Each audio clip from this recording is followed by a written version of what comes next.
Wrestling Podcast. I am your host and the current reigning defending Strongest Style World Champion, the living legend Logan Hurston. And I'm of course joined by my co-host, the gimmick killer, Cooper Prater. Quote Poet Laureate Nicholas Gage. Shout out trans people.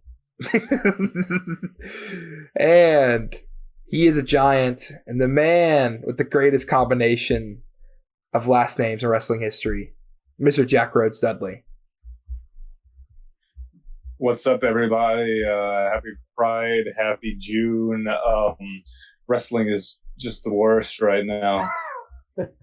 There's nothing to be excited about. They're taking a month off actually wrestling to celebrate Pride Month is what I think. I do love that. Parades take a lot out of people. I do love that Nick Gage video popping up on my feed every single Pride Month. He's the man who says no controversies. He's done nothing wrong. I mean, he's done nothing. Deserved it, dude. He done nothing wrong to us personally. He's only done stuff wrong to himself, you know. He's only always been a friend to the show. It is true.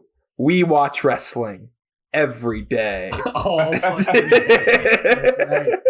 That's right. Well, welcome back. It is a slow week. I wish you would have picked a retro. This would have been a perfect time for it.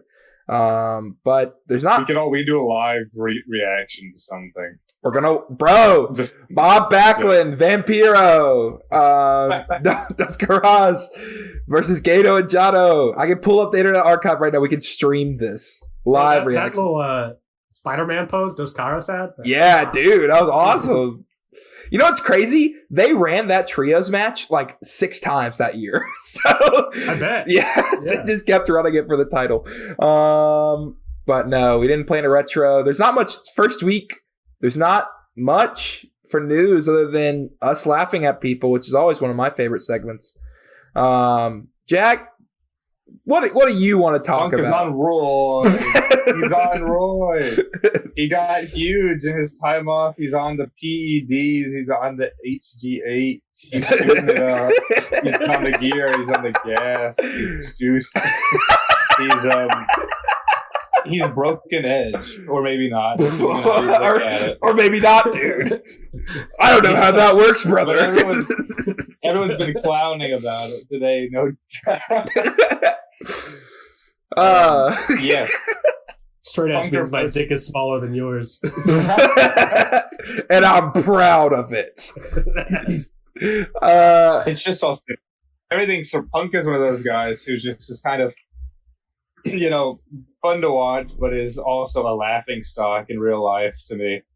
And it's just funny, it's funny the idea that, he's an old ass man shooting it up when he's never done that before. And it's funny that a goofy ass Ryan Nemeth thinks this is a big serious thing. And it's funny that it's just funny that anyone cares all that much. But yeah.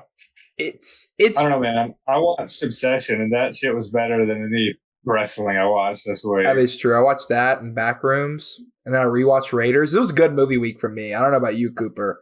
Cooper's got all the Godzilla movies this weekend, so.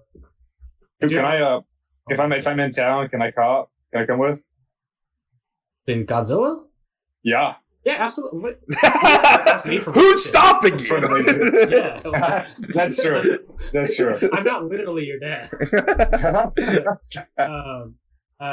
My movie week has been 50-50 because I on one hand I watched my DVD copy borrowed from the public library of Blowout. Good movie. No, it isn't. But oh no, you don't like Blowout? That movie is boring as hell. No, not blow. Wait, no, Blow Up. Blow Up. Okay, I was about to say, don't John Travolta and Brian De Palma. That movie's good. Not Travolta. David Hemming. Okay. It's got a good soundtrack, but that's fair. Boring. And then I went to the Capri in Montgomery to watch Blue Heron, which does fucking rock. I like that movie a lot. So that's fair. I've been meaning to watch that. I missed that at Sidewalk, so maybe I'll have to Probably, I guess at this point, it's going to be a streamer. But sadly, while we're on the movie tangent, real quick, yeah, I have beef with Sidewalk. Oh wait, I got beef. We might have to censor you, brother. Go ahead. Go ahead. What are they going to do? Are they going to sue him? No. I go there pretty frequently. I don't want them looking to stain at the strongest style, brother. We might get a partnership. They're not our listeners. They could do like a wrestling night for us. You never know. But where is this place? Sorry. It's in Birmingham. You should go if you've never gone, Jack. But let's Cooper. Well, cinema. Yeah, let's hear Cooper's point before we. Here's my problem. Okay. All right. I go to movies a lot. Okay? Yes. I like going to the theater. I like having the theatrical experience. And sometimes I think that some movie theaters, Sidewalk included, are a little bit too dark, and I get sleepy. Regardless of what's playing. It's the weirdest thing. I can be like super, I was super excited. I went to go see Killer of Sheep, which is a great film. Mm-hmm. And I was into it. I was excited, and like not even 15 minutes in, they're fluttering, and I felt bad. Because it's not a boring thing. It's not anything to do with the movies. It's the environment. I need a little bit of, some light to, I guess, like remind myself that I'm not in a void. I mean, that's fair. I've never had that problem, but I mean, maybe you should. I'm sure you haven't. Maybe you need to get closer to the screen. I get that if I'm just tired, though. I gotta be like really tired going in. I also forgot. I buried the lead. I watched the best movie out of the past week, I Love Boosters by Boots Riley at Sidewalk. Is that really good? Yeah, that's like a Michinoku Pro show made into a movie. What? It's insane, bro. It is a movie that requires you should watch it multiple times because it moves so quickly that you are going to miss so many funny bits, or it's gonna you can't even react. It's that funny. It's like a live action Muppet movie is the best way I can describe it. Yeah. Do they got Taka in there? No, they don't got Taka in there. Aww.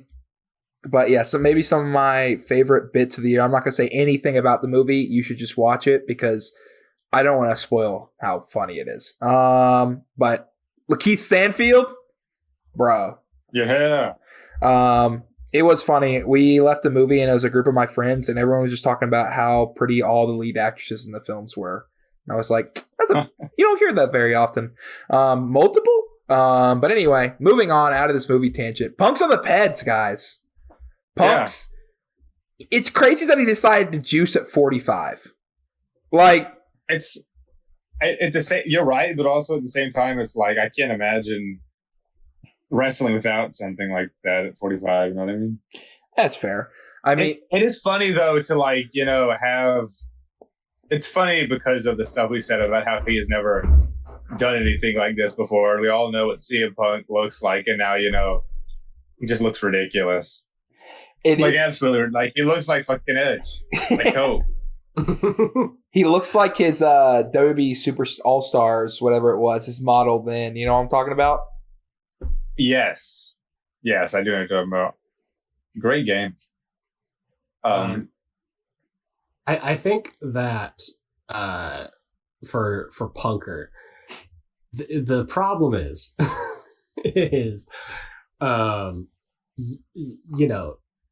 you can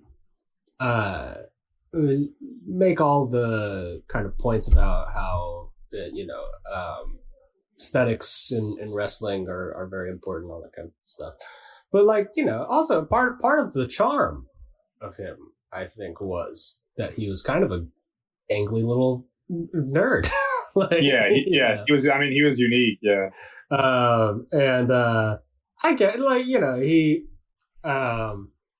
obviously look. We have long since been aware that Charles Montgomery Punk is a person that Phillip Brooks plays on TV. But the degree to which he has at least if not politically, certainly aesthetically and spiritually, I would say has melded in with his TKO overlords. It's been really, really interesting to watch, just from a, I guess, psychology perspective. I would be fascinated to, I guess, get the chance to talk to the man, but he would probably, I don't know, throw $100 in my face and tell me to fuck off. My favorite thing about this Punk thing is, again, it's like the age of him doing it, because like you got Paul Levesque back there with the arc reactor in his chest because of how many steroids he took back in the day. Oh my Physically God, cannot wrestle. This is like the poster boy for like, bro, I juiced too much. I had to stop. And Punk's like, you know what? Now's the time. I should do this. But I don't know. He's just eating all that chicken and white rice. You know, that's what they say. Yeah. Completely clean. All natural. I will say that before we move on from this particular subject, Ryan Nemeth. Oh my God, bro. It's just some people have the thinnest of skin and Who the fuck is that guy? brittlest of spines. Yeah. I don't know. I don't know. It's so easy to embarrass yourself on Twitter. Like, why? You know why? I believe that if the thing that most people in my life knew me for was being the brother of Dolph Ziggler, I would simply just not talk to anybody. Right. Just like period. Let alone on Twitter. Let alone about anybody or you know, subtweet somebody who is a much bigger deal than I am. So I don't know. To steal a line from a former co-host, Noah Phillips, about another former co-host, Ryan Nemeth somehow gets to breathe the same air as me, and that pisses me off.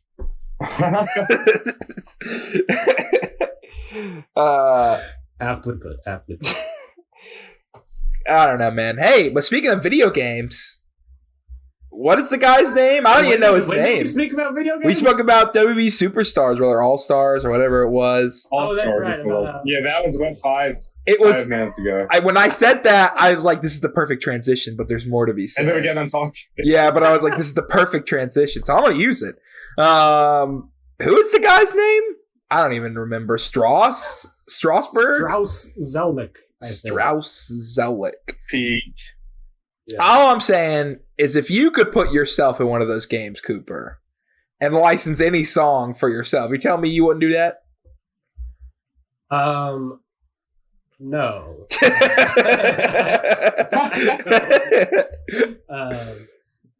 Now, if I could put myself into Fire Pro Wrestling, then yeah, absolutely. Or you can. You can do that. Oh, I can, I suppose. But they don't let you do custom themes. That's true. You can't go into My Way. Yeah. And so, yeah, that's a damper on it. And besides, I wouldn't choose a boring ass song like My Way. I would come. That is a terrible wrestling theme. Death Grips or some shit. You know? Oh my God, y'all! I've seen footage. Not to take it too far away from wrestling, but me and Sarah went to see the Birds at Boxcar also this week, and I went in to stop by and see Cooper. And it was a listening party for the most like abysmal dog shit music I've ever heard in my Don't life. tell me it was the Boards of Canada one, was it? Shout out Boards of Canada. No! No! Oh my God! You don't mess with Boards of Canada?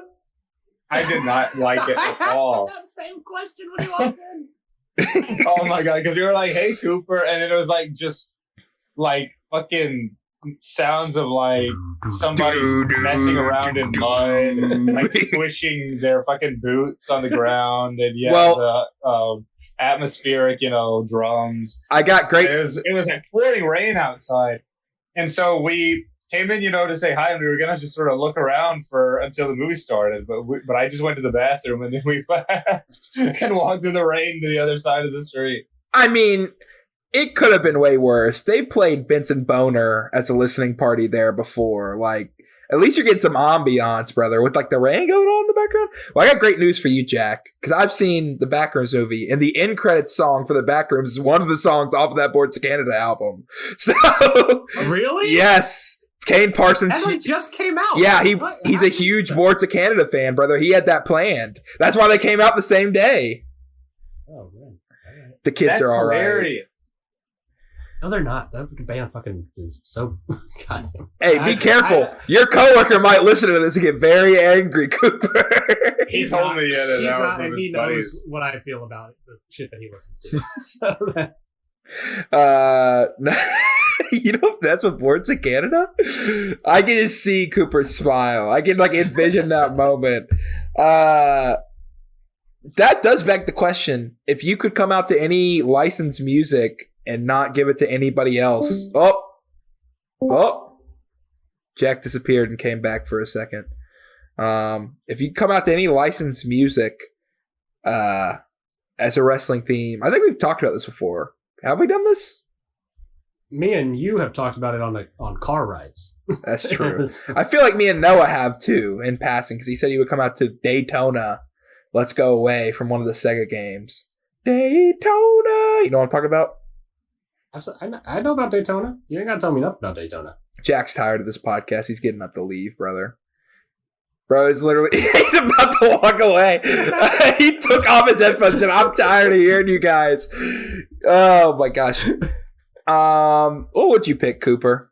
As a well, this is a great question and a great segment because I have thought about this question. Yes. For approximately at least 20 years of my 24 years of existence.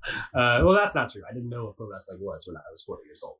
But essentially from the time that I could, I've been thinking about this. So I've come to a couple of choices. One that has been kind of my recent go-to answer.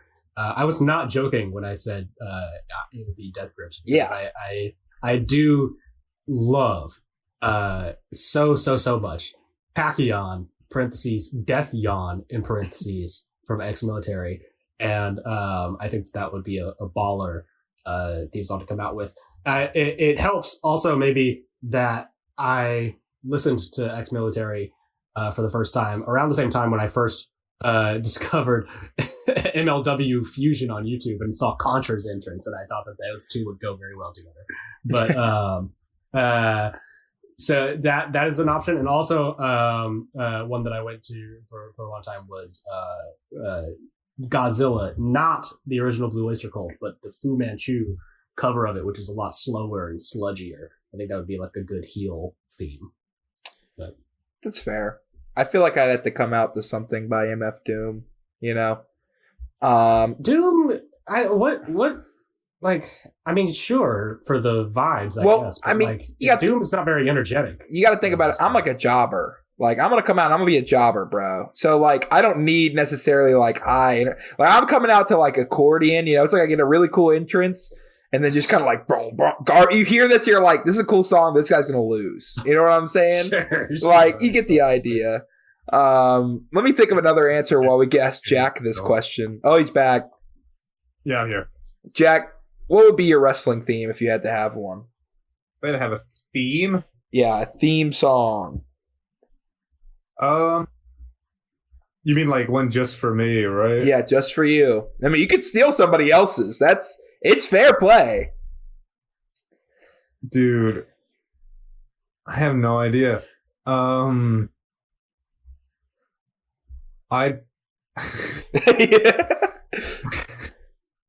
was about to say some fucking like. We all know. Look, we all know it's Taguchi. It's the Gooch. You love those horns. Yeah. It'd be like something off like The College Dropout, or maybe. Oh my god! I know that he's coming out to We Major, bro. He's coming out to We Major. Oh shit! or like you workout plan. Or I don't know. I love old butt rock themes. Like I Walk Alone. I love fucking Voices and Burning My Light of that era. I might come out to some shit like that, like some nasty, awful Nickelback song or something of that nature. I could definitely fuck with coming out to How You Remind Me. That's funny. I was thinking of How You Remind Me the second that you mentioned that song. That would be a good song, to come out to. I think that fits too. I'm gonna be 100% real with you guys. Maybe it's just the nostalgia talking because it was the intro when I first started watching Raw, but I kind of dig the Nickelback Raw intro song. It's good. I think it's good for for what that is. Burning to the ground tonight, but down out. Yeah, that's good. I mean that there was a time and a place for it, and little 11, 12-year-old Cooper didn't know any better. So yeah, sure. Yeah, I mean, I could come out. Hey, if we're going full jobber, put me on some like classic, either De La Soul Is Dead or something like that. Give me like roller skating Saturday. I'm dancing the whole way to the ring. That's high energy. Then you get too over. Then they'd have to elevate you. I'm like the Funkasaurus. I'm like to main event. That's no. but Funkasaurus is coming out to Somebody Call My Mama. That's true. He wasn't coming out to roller skating Mama. Yeah, it's true. I feel like Saturdays is too chill though. I probably would have to do like Me, Myself, and I. Be a little bit more corny for it. Good song though. You can catch me to dance to that. I feel like I could come out if I really want to put the butt rock on it. I mean, I feel like most wrestling themes are something like rock, right? Like I can't think of many that are like the rap type themes. What about 2 years in the dojo? Now the kid's out of the cage. Speaking of, wait, I'm wearing Drillo, right? I'm gonna hit that Drillo, right? I come out to some karate song, bum everybody out. That'd be fun. Sure. Nobody gets the vibe. You know what? I honestly, and when I heard it, I'm like, this is the best wrestling theme one of the best I've ever heard. Is BK Westbrook's theme, man. Fafo by Zach Fox. Yeah, that I did not realize. Like apparently, whatever. Like it's like a meme. Yeah, you never heard. You've never seen the Kurt Angle Bean edit on YouTube. Very like important to me while I was growing up. You've gone to places on the internet that I would not go with a gun, Logan Hurston. It's it's an edit. The Kurt Angle Bean edit. It's an edit of like Perk, or when they called him Pert Angle, and he was off of the thing, and like it's like him hitting all the moonsaults off of the cage from like TNA, and it's just saying the bean kicked in, the bean kicked in, the bean kicked in. It's the funniest thing I've ever seen. It was. Do you remember when everybody was like, we can't call him Perk Angle anymore? We call him Peak Angle. Oh god. Oh my god. Yeah. It's off the rails. Let's move into some actual wrestling. First thing on the plate today, El Grande Americano versus the original El Grande Americano in AAA. I don't even remember what the event was called. Episode in the trash, man. Noche de Americanos. Yeah. Noche de Grandes, I think. And Puesto Noche de los Grandes. Yeah, this went. So everybody's on Twitter and it's like, it can't be good, and they're like 5 stars, 5 stars. Dave Meltzer's been saying, this is a really, really good match. You should go out of your way to check it out and stuff. And so that must mean it's just really good. I was like, Dave said before Dave said all this. Shut up, bro. Don't make Brian Alvarez come back on this show, Jack. He will come for you. It might well be good. I do like those two wrestlers. Well, they are good wrestlers. But I've always been a fan of El Grande Americano and OG Grande Americano. I don't know who they are. Doesn't ask though. He has the power to say something and just make you feel like absolute garbage for even watching anything. He's worse than you, Cooper, because when he gets caught, like, you expect it from you. But from him, it's like, wow, I really am like the bottom feeding of society over here for like at least being curious enough to watch the match. Anyway, they come out. I mean, it's fair. They have mariachi. They have mariachi bands playing their entrances. Is pretty cool. They I don't remember what they call their stupid tag team partners. I think like Rayo and Bravo are Pete Dunne and Tyler Bate. And then Julio is Julius Creed and Bruto is Brutus Creed. And at some point in the match they're brawling. They had this guy get involved who was like a celebrity who the OG Grande Americano beat up. They had Pimpleata come back out and hit Chad Gable in the head with Jeff Jarrett guitar. They had multiple guitar shots in this match. It went 37. Nice. It went 37 minutes, Cooper. They were all getting excited about Sonata coming back in a couple weeks. See you next effing time. Getting ready for the New Japan WWE merger. No! Synergies. WWE's gonna buy Cyberfight. Anyway, it was good. I think ultimately it's one of those things where like they built the angle that the crowd was like super white hot for, so like they would have to royally screw it up to, you know, have the crowd not be into it, and they were like, you know, very, very loud reactions, which makes wrestling better. It's just one of those things. You can make a great match great, or you can make an okay match great if the crowd's super into it, or you can make a, you know, great match mid if the crowd does not care at all, you know? And the crowd was into it. I'm glad they bladed. That was pretty sick. Luchador should always blade, is my opinion. I am glad. Oh, sorry. Go ahead. I was just gonna say, I feel like that go ahead had a lot of. No, it didn't. It didn't. I was just curious what you were gonna say.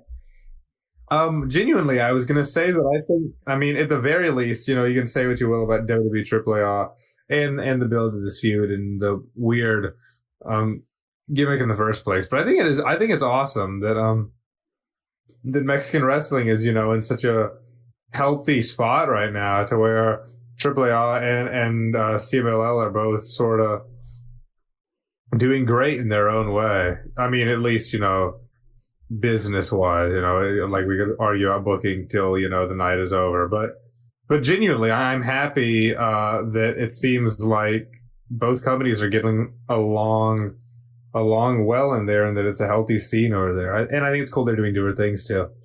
I've been meaning back into CMLL again, so maybe next week I'll have an update for you all there, and I can add more to the show once again. I think it's funny about the match is like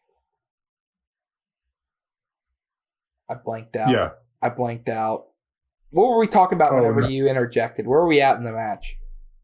You were talking about the blading. The blading, yeah. I mean, I thought it was great when they bladed. I thought the finish was good. Both of these wrestlers are good wrestlers, so it's like ultimately they're going to put on a good match. Gable got a lot out of it, and it's one of those things where it's like my main problem with the match. I think it's a very good match. I think it could be a match of the year, but my main problem is the online like reactions to this match, which is none of these people have ever watched Mask vs. Mask and a Quest's match in their life. And if they did, they would realize this is a very good match. But, like, it's not the greatest match ever. It's not a 5-star match. It went way too long. 37 minutes is absurd. Especially because they had, like, multiple spots where it's like, okay, this should be the finish. This should be the finish. This should be the finish. I like Gable bleeding like a stuck pig afterwards while trying to speak. That was awesome. But ultimately, like, yeah, it's just like I'm so iffy on everything because, like, I think the original El Grande Americano gimmick is terrible and should have never been created, even if it led to this. I think the one that Kaiser did works just because it's like a parody of a parody of a parody, to the point where it's like and he's playing it earnestly, like a genuine babyface. Some people are like, he's the number one babyface in Mexico. That irks me. Have you watched Mystico, brother? That is a lie. I was like, that is not true. I'm sure that irks Cooper when people say that too. Or Cooper just does not care. He's like, okay, you're wrong. But I do think. Look, man, I don't get frustrated when my 4-year-old cousin tells me that he rode a dinosaur. I like, But he did do that. He did that. No, he fucking didn't. He did that. I don't know what you're talking about. Don't encourage that behavior, Logan. Have you seen the new trailer for the new movie with Anne Hathaway and Hugh McGregor? They get transported back to the prehistoric age. They could have done that. Okay. Anyway, I thought it was pretty good. I enjoyed it. I tuned it in at like right at the end of the match and then came back and watched it later. I do love them giving Chad Gable fake middle name. Was pretty funny. That popped me. And the AAA commentary team is some of the worst I've ever heard. It is Rey Mysterio, and he sounds like he is faded and does not care. Then it's JBL. Oh, that's the GM of AAA. That is a GM. AAA. And then it's JBL, who did get me to pop whenever he was very shocked that Chad Gable was under the mask. And it's Corey Graves, who is the most sour grapes man to ever exist. So what a combo there. What did they run earlier on the show?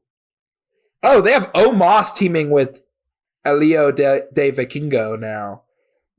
Fire, man, fire. That's pretty funny.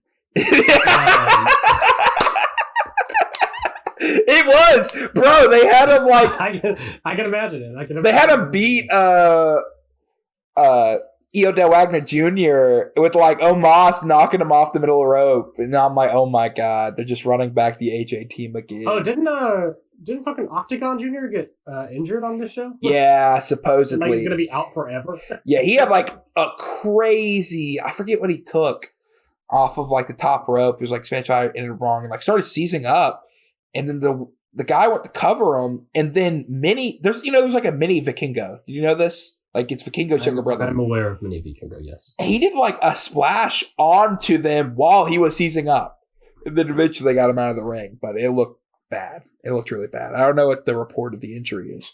But yeah, I'm just kind of split on this whole thing because I'm like, it's good. It's not the best match of the year. It's not close to the best match of the year. Did you watch Tana's retirement, brother? That is the best match of the year. We did. That's what I'm saying. All these other people did not. Also, it's like he's not a number one babyface, bro. Have you seen Mystico? Come on, man. But yes, Cooper. Okay, a couple of points. Number one, I'm not split on this. This whole thing is shit. There's shit from the beginning. There's shit in the middle, and it's shit now.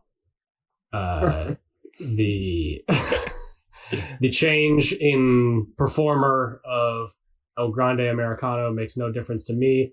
That is a white boy and a Federation born and bred white boy if I've ever seen one. So fuck off. I do not care about the opinions of the AAA fans because the AAA fans are exactly the same as the American Federation fans, and that I think that they should not be able to operate motor vehicles. I think that they are soup-brained morons who have a dogged, for whatever reason, just obsession with pissing on the great legacy of Lucha Libre that their country has produced. And I'm just going to say it. Antonio Pena was wrong. And EMLO was right to shut down his stupid ideas. And in a good and just world, CMLL would reign supreme here and now, forever and ever, over the entire Mexican wrestling landscape. AAA is dire. It is. I mean, the fact that we're even still referring to it as AAA is kind of fucking trick of the mind already because Yeah. it is WWE. This is WWE Mexico. This is exactly what it is in both presentation and in fan base and in booking style and in fucking everything but name, literally.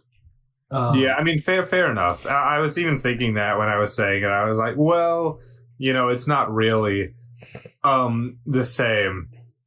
And it's becoming more and more blended, as time goes on. Like WWE is running this show in Mexico the night before Triple Mania, and they're doing a night of Triple Mania 2 in Vegas and everything. Everything's just all mixed together. It's you are right about that. The lines are blurred, and it is the same company at the end of the day. It's not just like a subsidiary left to its own devices. It's been totally subsumed, and all that's really left is the branding of it. So, yeah, it is a different beast. Yeah, I'm pretty sure every WWE contracted talent that was on the show won. So, what's funny though is they're all WWE contracted talent, aren't they now? Yes, but I mean like the ones who are like from the main roster, from I know what you mean. They brought in Phoenix, he won. They brought in the Viking Raiders, who won their tag titles.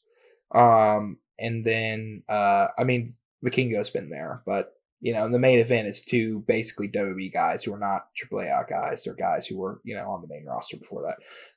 But I do think it's funny that as much as we've ragged on AAA and whatever the ghost of the shell of this company is that WWE now values them more than TNA and NXT is like the funniest option. That's unironically true. I know. That's what's funny. We've like crapped on this company for years and years and years. And then somehow it's like turned around and they're the number 2 for WWE, which is like the funniest thing. Dude, do you remember when people were talking about fucking TNA being the real number 2 promotion? They don't even care about, bro. They're counter booking TNA now. Yeah, man. Who could have foreseen these things? Yeah. It is crazy how that entire partnership was literally just an operation to poach Jordan Grace and Joe Hendry of all people, and now Leon Slater possibly. I hope that Leon's going to come to his senses. I don't know. Maybe that's he might. On my part. Bro, last week you're literally like, "We're good. We're good." Now you're like, "Wait." I know. Well, now he seems a little more serious about it. I was like, okay, you can come to the table. But, how the mighty have fallen. Look, man, he did a fucking 720 Swanton bomb or some shit. Yeah, he's awesome. What are we talking about? Bro was working DPW shows. You're telling me he wouldn't even think about AEW? Come on now. Yeah. But what the fuck was I talking about? TNA wanting supposedly number 2, and they're not even number 2 in the WWE hierarchy. Yeah. What is Joe Hendry done in the last calendar year? NXT champion. Where has he been? He was NXT champion? Yeah, he got beat by the Dawn, bro. What the fuck? Yeah, he was the last NXT champion. That's crazy. I had no fucking idea about that. Say his name. Did someone?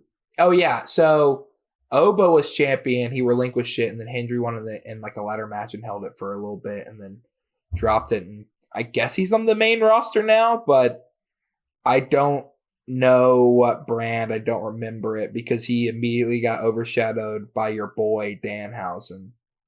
That's right. That's right. Silly guys keep winning. Hey, derailing this to go into something else because the segue for this segment has since moved on. But I would like to talk about some real, honest to goodness lucha fucking libre for a little bit. Can I do that, please? Yes. Go for it. All right. So for all you white boys over here that don't know nothing about that real lucha libre, CMLL just recently on the most recent edition of Viernes Espectacular, they had the finals of the Copa Jr tournament, which for those unfamiliar is essentially a tournament designed around like legacy wrestlers, of which there are several in Lucha Libre and in CMLL.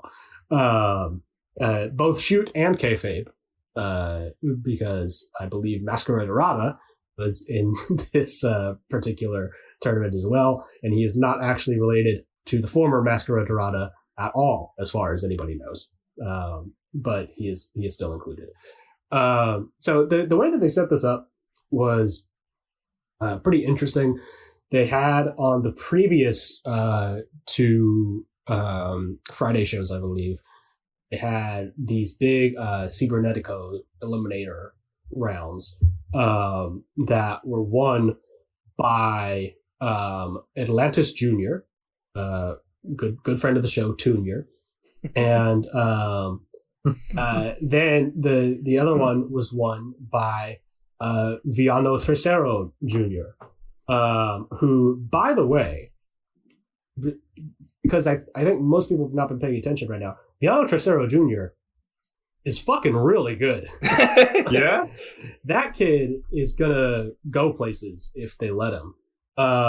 He is in the current tag incarnation of Los Villanos with his brother El Hijo de Villano Tercero, but he is better than his brother, and I think he's snappier. He has a much better connection with the crowd. He's more charismatic. He is the guy from those two, and they had a great a honest to goodness match of the year with Los Caballeros in I want to say like 2 weeks ago, that you guys gotta check out. That was incredible work, and Tercero Jr. Is really like the man in that. So Atlantis wins his, Viano wins his, and so that was the prospective finals match to take place just last Friday. But unfortunately, Atlantis, I think, hurt his knee or something and had to drop out of the final. Oh. And this was a, unfortunate, but it turned out to be somewhat fortuitous turn of events, because who should take his place but Zandokan Jr., who was also in the same eliminator match that Atlantis won. So, and Zandokan and Viano Tercero have a little bit of history as well. They were friends, and then they were not friends, and there's history there. So, but so that became the finals match for this Copa tournament, and it was great. It was fantastic. Like you got to watch it. It is like a king making moment for Viano Tercero Jr. In particular, the amount of shit that kid is willing to do to himself. It was really impressive for on a CMLL. I mean, CMLL doesn't run like, they would never allow any of their talent to do shit like, I don't know, like Darby Allin does, right? So it's not quite on that level.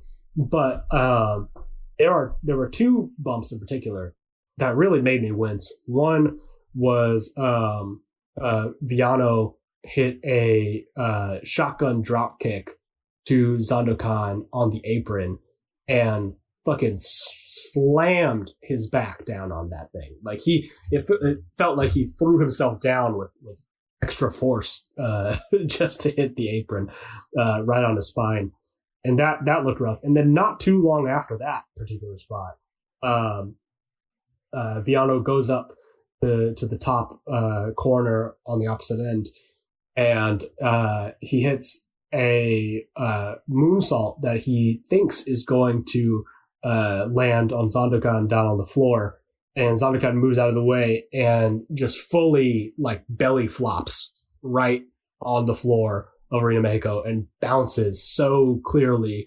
like a couple of feet in the other direction. It was really tough, and I think he put up a really great effort. The crowd loves him.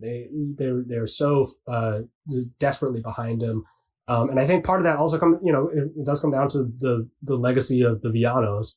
Villano 4 Quattro was at ringside to watch him, so it was a really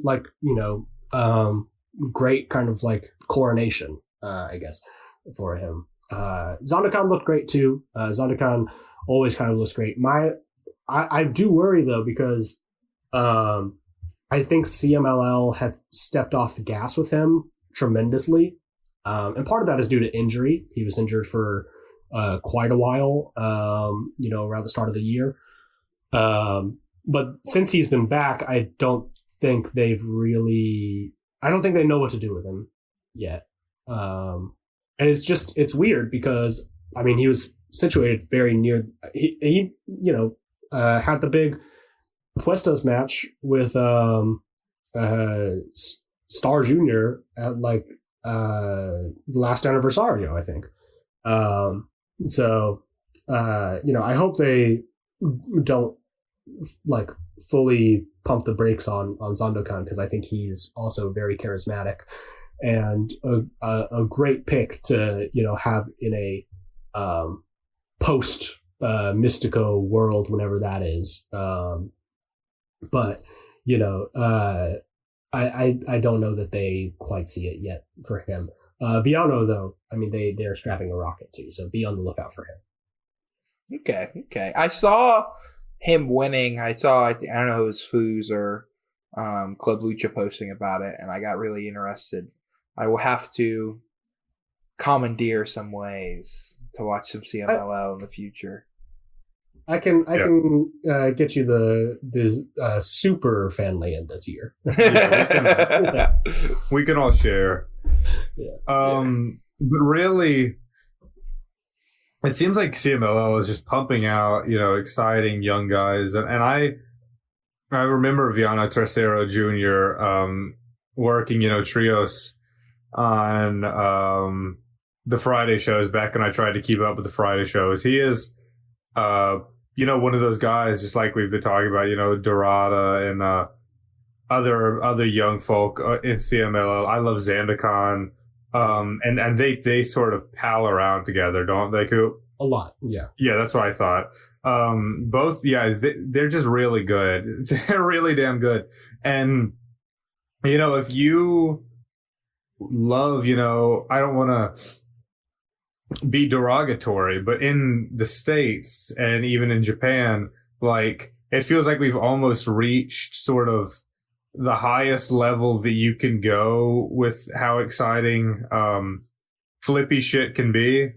So sure. You can either you can either accept, I think, what some guys have decided to do, like, guys like Adam Priest, guys like Connolly on the indies, and go all the way around with it and try to bring back the more sort of brutal Southern wrestling gritty style. Or, I mean, you can go with what they're doing in CMLL and just deciding, we can somehow take it a step even fucking further. Because, you think you're desensitized to it until you watch some of those fucking Viernes shows these days. I mean, they just are, they're going crazy. I don't know what else to say. It's it's unbelievable. I think I know why I have such a, visceral reaction to it in CMLL. Because so much of the rest of it is quite restrained. I mean, those shows are formatted very much like as good old fashioned, take the family out for the wrestling. Okay? Yes, that is true. And so a lot of the undercards for those matches are very technically sound, but not like blow away, kind of spots or anything. And so, and when they get into, either like a really hyped up main event or these young undercard guys who are hungry and, want a real, shot up at the top spot, like sometime soon. Yeah. Then when they do get those like flashes to show off what they can do, it's so much more like visceral and jarring. That's true. Yeah. The show, as opposed to something like, and I love AW a lot, but they are, I think, more prone to this, especially with Tony Khan's kind of like give you more than your money's worth for a show kind of method of booking, where it's just like flaming table in the opening match of your pay-per-view, and then you gotta also watch whatever Darby does, and you gotta and then we're gonna have a ladder match, and then we're gonna have a Falls Count Anywhere match on the next Dynamite after, and these things become so regular that I do kind of get a little desensitized in a way, whereas I think in CMLL they save their spots and they make the most of those minutes. Mm-hmm. I think that's a good point. It is. They're really smart over there in Arena Mexico. They're good at what they do. That's all I gotta say. Like, really, that's all I gotta say. I'm not gonna say anything else. I think he was waiting for something for me to say. Oh. That's what I was waiting for. I mean, yeah, it's great. I don't have anything to say because I am a bum. Like, what can I say? We can move on to the next episode. Yeah, we can move on to the next episode. Cooper looked at me with I could see his glare at me through the screen. He's terrified of you, Cooper. I am terrified of him. It's like I know at any moment the scales can tip in the other direction. Where he's like, "What are you doing, man? What do we want to do? We want to do Japan, or you want to go to AEW?" I guess we can do Japan real quick. I feel like the meat of what we have to talk about this week is. Oh, okay, then go ahead. Yeah. Are we? I think we have a desync. Cooper. I don't really know how long the lag is. There was a little glitch, but okay. After I say go, I want you guys to respond. 3, 2, 1, go. Yellow. Okay, I think it's on my end. I am going to leave and come back. Yeah, I think it is too.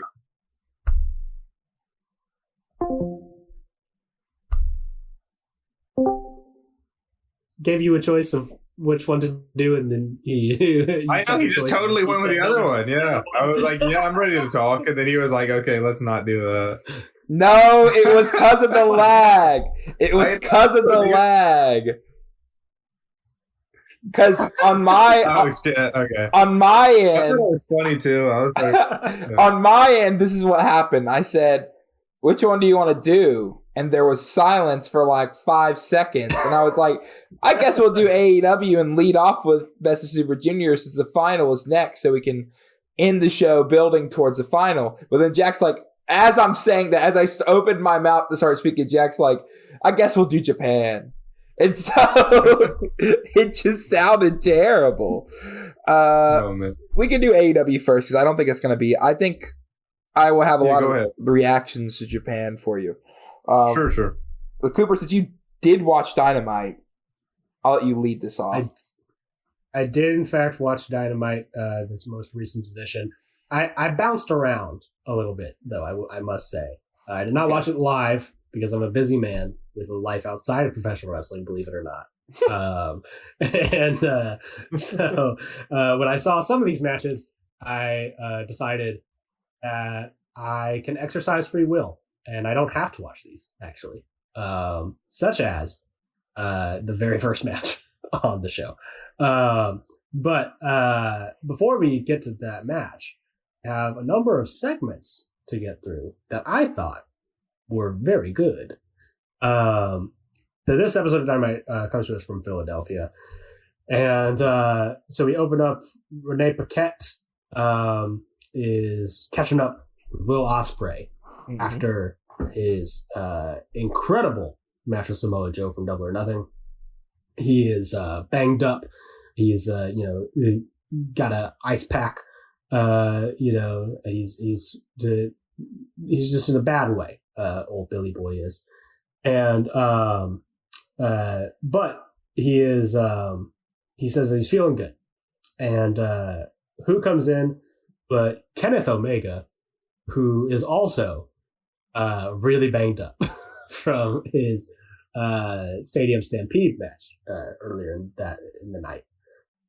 And so Omega is talking to Ospreay.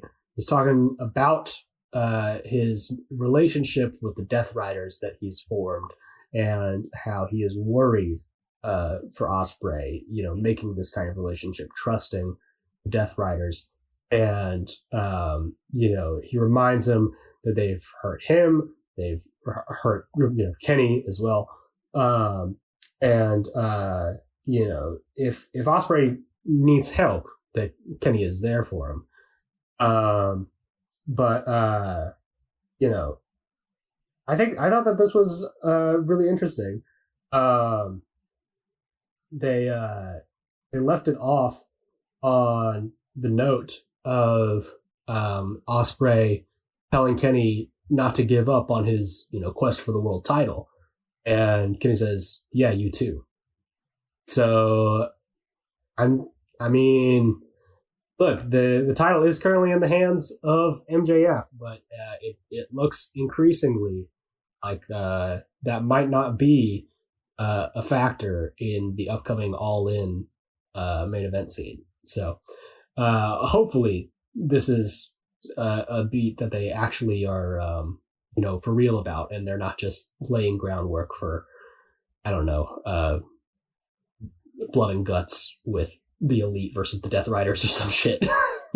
So which could also be what this is. I don't know, but I hope it's to set up Kenny versus Will for the title. Well, I have good news, because if the end of Collision shows anything, I do not think it's going in the Elite versus direction. So, but yeah, I thought this was a very good segment. I think it leads on to more of I think Kenny is going to get the title at Redemption, and I think we're going to do that for the main event scene. If I had to guess, I might be wrong, but I feel like that's the seeds they've planted multiple times.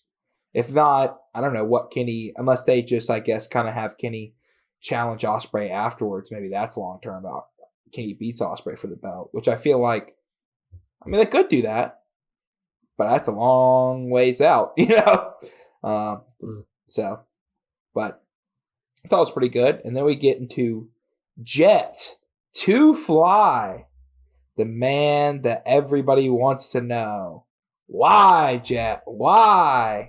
As he struts down to the ring, got his shades on, he's got the turtleneck, the watch is blinging, the title's out. Looked like $1 trillion. Did look like $1 trillion. Comes down, and he says kind of what I said. Everybody wants to know why. Why did the Jet do it? Well, I tell you why, because Darby Allin dropped the ball. He told me it goes by just like that. It goes too quick. And when I saw him, it should have been the Jet in the main event against MJF. I was the last one to beat MJF. And I'm going to beat him again.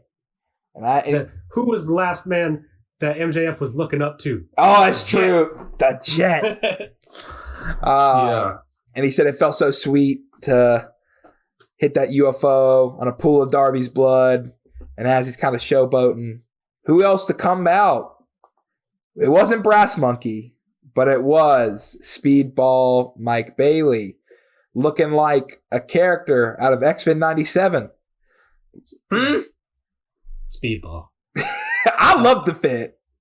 I love you, Speedball. But that Kevin is going to come out. Yeah. Looking like $1 trillion. You can't be in the goddamn beige robes. You can't be doing that. We got to stop with that kind of shit. It was the most speedball fit I've ever seen. And that's why I kind of messed with it. He looked like he was a part of like, it looks like those trendy 90s suits, like it looked like his aesthetic. The thing that irked me though was his slippers he had on with no socks on. That I was like, I don't feel like that matches the suit enough. I was like, I was fine with. He comes out and he's like, look, he said, me and you have a tag team, but your best and worst quality is your ambition. Sometimes you get a little ahead of yourself, you make bad choices, and that I think, he said, luckily you can go back on the right path. You need to apologize to Darby Allin, and we can do what we want to do, get to the top together. And he goes for the handshake. The Jet beams his shoulder into him, gives him a little shoulder pop. He turns around, kind of looks at him, and he gets clotheslined. The Jet looks to lead the ring. He comes back in. He hits Speedball with a rock bottom and walks away. A tough looking rock bottom. Yeah, nasty looking one. And Taz is like, good for you. Good for you. Taz is cracking me up on commentary all night, man. But yeah, I can't argue. I can't argue with him. Really. Maybe if Bailey had come in with a better fit, then I could have seen his point of view. But I'm not going to disagree with the Jet. Well, was there another segment before we get on to this first match? There's a little backstage with Renee and Jericho. We don't care about that. Jericho and Ricochet wrestled. Everyone was banned from ringside. Jericho won with the Judas Effect and the Lion Salt. He gets attacked by Ciampa. That's it. Moving on. Andrade, I think, had a message for MJF where he said, "Yeah." Go ahead, Cooper. You look like you had something to say. Oh, okay. I don't remember his promo. There's the lag again. No, he just said that he's glad that the stupid Stadium Stampede is over. So now he can beat that stupid MJF. And he asks MJF, "You think you're better than the real Latino man?" How you know? Which we gotta stop this. Well, he went real Latino man. Yeah. I'm not a how you know guy. Not into. You have mentioned that before. No, so. But how do you know? But he's still doing it. You raise a good point. I did watch this next match, though. Me too. I'll tell you that. The Superstation Showcase 4-way. La Faction Ingobernables Roosh. The Blackheart, the Little Gremlin, Leo Rush. Don Callis family's returning member, The Machine, with the Great Titantron. Brian Cage. Talk about someone who's been eating his white meat chicken and rice. And of course, where is his mind? Coming out to the Pixies, Mr. Orange Cassidy, 1/3 of the Trios champions. It is very funny to watch commentary try to explain why it was called a Superstation Showcase for those who would not know, because it's a very old reference. But yeah, this match was pretty awesome. I know a lot of people online, I remember while watching it, that they were worried that Orange was going to win. Because they said TK loves his white boys. But he didn't. The Don Callis family intervened with the returning Jake Doyle. Yeah. I believe we spoiled this for ourselves. On the last recording. So I've gotten out my initial, burst of excitement over the return of Jake Doyle. But don't get me wrong, it is still rewatching it in proper. I was just as excited to see that mountain of a man come on my screen again. Yep. I enjoyed a lot of this match. I felt like the exchange. I really enjoyed the watching Roosh bounce off of Brian Cage at the start, and like, I I liked it too. I thought that Tahara's Brian did not know how to take that idea. Like there was a little bit of miscommunication there when they tried doing some like actual spots instead of just hitting each other. But it's still fun. The good thing too is Brian Cage is so big and bulky that even though he messed it up, like it worked as just like an arm drag because his weight was so much that it did look like he legit just pulled him down. Orange is creeped out by Leo Rush, like everybody. I don't buy that. I think that Orange should like Leo and invite him to collaboration. That would be awesome. Let me tell you, from the stuff I've seen this episode on Collision and the snippets I've seen on Twitter from this week's episode of Dynamite, I don't think it's going to happen, brother. What, man? Maybe that's long term. He's just misunderstood. Would you let him join your faction, Cooper? He wants a friend. Go to Bobby. Go to Bobby Lashley. Go try to join the Hurt Syndicate. Right. Go to your old friends. But yeah, I thought this was pretty good. This was fun. I love when it's just like a mishmash of names. Like every once in a while they'll do it with like people you don't really care about that much. But like this was like, I like Brian Cage. I'm excited to see him back. I'm always down for Orange. Leo's still a good hand, and he's interesting to watch his little creepy gimmick, and he's going to take the pin. And then, of course, El Toro Blanco, brother. Yeah, I mean, that is kind of the upside of having such a tremendously, overloaded roster, is that you can just kind of spin the bingo wheel and have, cool matches like this. It wasn't a match of the year or anything, but it's a fun kind of, party match. And I will say my one point, though, is that I do wish that they would have the balls to make Roosh win a little more definitively against people who are more credible threats to him. I like his whole point about him deserving a shot at the AEW title is mostly built on him winning squash matches against, local enhancement talent, which don't get me wrong, I like a good Roosh enhancement talent squash, but brother, you gotta be getting in there with I don't know, at least a Mark Davis, at least like a Jack Perry, you get through those guys, and then maybe I can believe a little bit more that his world title aspirations are long term and not just a little feud of the week. Mm-hmm. I mean, that's fair, but also I like seeing Roosh in the world title picture. I wish he would get. That's the thing. It irks me because I'm so excited. Like when they had it later on the show, but I was like, he's not gonna win. There's no chance he's gonna win. Right. I think this is just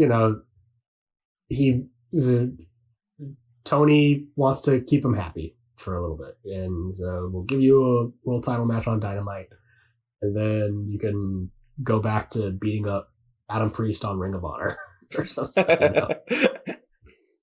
But then we had a backstage segment, which I would like Cooper to talk about this one. Between funny thing, Cooper did not watch this one. What, you didn't watch it where MJF and Kevin Knight had a little talk where Kevin said he didn't do it for him and that he's coming for his belt? No, yeah, I did not watch it. I skipped over a lot of stuff past the Superstation match to get over to the Owen Hart matches. So. Okay, well, I'll speed through this. Basically, he comes backstage. Him and MJF have a little talk. MJF's thanking him for, taking out Darby and, say he has a bright future. But Knight's like, he didn't do it for him. He's coming for his belt. And then Don Callis and Kyle Fletcher come out. And Callis is like, you want to be Jet 2 belts? Well, who can help you with that. And him and Fletcher have kind of like a stare off for a second. So it's like, hinted at maybe Fletcher goes back for the TNT title at some point. Obviously not now because he's working with Takeshita, but we did have a little package for Mark Briscoe, which is nice. It ended with I did see this, not on the show though, but I saw it on Twitter, I think, with the intercut with Jay. Yes. Yeah, that was nice. That was really nice. The Brawling Bird said it doesn't matter who the wild card is going to be. They're going to come out on top. MJF comes out, talks about wearing just a solid gold suit. He's got people lifting him to the ring. Confetti. He's talking about being one of the few men to be a world champion 3 times by 30 at Darby Allin somewhere, just kicking himself they couldn't get the job done and all this stuff. And he beat him again with the headlock takeover. And they drops the flag that has like 3 times by 30. And who to come out? Mark Briscoe. Comes out with his team. MJF's just kind of looking at him, getting all hype. He sees the flag and he rips it off of the thing, which I thought was very funny. And then MJF's like, cut his music. What are you doing out here? They had a little promo segment. Briscoe reminded him that last time they fought, he pinned him in the middle of the ring. He wants a title shot. Basically said, are you going to be a little bitch or are you going to man up? And MJF says no. And basically calls him a white trash hillbilly redneck. Says, I am going to be a little bitch. Yes, he does say that. He calls him a white trash little hillbilly redneck. They cannot have the world title under any circumstances. Then, as he's walking back, Roosh comes out and confronts MJF. And he says, it's funny, he may be a chicken farmer, but you, Cooper, say it with me, are chicken shit. Yeah, there we go. They have a little face-off. And he talks about, he gives all these people, he says he's a fighting champion, but he doesn't want, the same thing kind of Andrade says, he doesn't fight anybody here. And MJF's like, oh, you want a title shot? You want one of this tonight? And Roosh is like, yeah, of course. He said, nope, I'll take you out next week. So we have Roosh versus MJF for the world title on next week's Dynamite. And Mark Briscoe is like sitting there in the ring so confused that he's like, yeah, I won't wrestle you, but I'll wrestle Roosh, I love a Roosh Mark Briscoe match. Dude, that's what I thought it was going to be. I thought it was going to be like these two for number 1 contenders. Yeah, it is a little confusing how they laid it out after, but but like, and once again though, that it raises my point. Are you telling me Roosh can't beat Mark Briscoe? Yeah. Really? Are you telling me? What's crazy too is I don't feel like either of these guys is going to be the pay-per-view match. Yeah, probably not. Like I said, I mean, these are pretty much feuds of the week until I think they settle on what they want for Forbidden Door. Which, like, I mean, we saw in the past couple ones, like, the Forbidden Door does not have to have, AEW champion versus New Japan champion. Like, it's not how these things work out anymore generally. So, assuming that they're still choosing from people on their roster, I don't know necessarily why we're not kind of building those steps, unless the steps are, or I don't know, like a multi-man, which including both of these guys. Yeah, I think it's 1 of 2. I think we get the Briscoe. I could see maybe they do Briscoe on Forbidden Door, but that feels weird. I could see Briscoe. That's why I think it's going to be Briscoe earlier, and they're playing the seeds for Andrade at Forbidden Door. Or I could also see it being a multi-man with like Briscoe, Andrade, and now possibly even like Kevin Knight. But again, yeah, I just want an Andrade MJF match. Like, can you just give me that? You set it up. Yeah, making it too complicated. Yeah. So, but anyway, moving on to the Owen Hart quarterfinals. Brody. Wait. Do we not want to talk about? I did watch the video package before this. The national title tour may now become the World Championship Tour. And then you don't like that, then F you! And then he does the whole Rocky Stairs. I think I'm coming around on Jack Perry. Yeah! If he keeps doing ridiculous shit like this, he might. There's no way. I'm coming around on him too, man. Those fucking drawstring ass neon green pants that he was wearing. He's wearing sweatpants in the ring, brother. Neon green sweatpants. Crazy. And then Luchasaurus drinking the eggs. Raw egg. Like 3 raw eggs that he gulped down. Yep. No, I enjoyed it. I enjoyed it a lot. I thought you didn't enjoy it, so I'm like, we'll just move past it, get to the match. No, I liked it a little bit. I think that Jurassic Express is a funny set piece to have him like in doing the thing. He's just like an absurd character at this point. It's back to the roots, A little bit of that scapegoat edge, but didn't he say the scapegoat is supposed to be like Jesus? Yes, you did. It was like Jesus was like a martyr, and so I was trying to. I was like, all right, yeah, go ahead, man. But then Brody King versus Claudio Castagnoli. It's good. Yeah, talk about a presumptive match of the year that did not. Yeah, was kind of not. It's funny. Like these guys have had fantastic, like straight up matches of the year with each other before, mostly in C2 time. Yeah, I think that's what it is. I think it's the added C2ness of it. But the Owen is still good.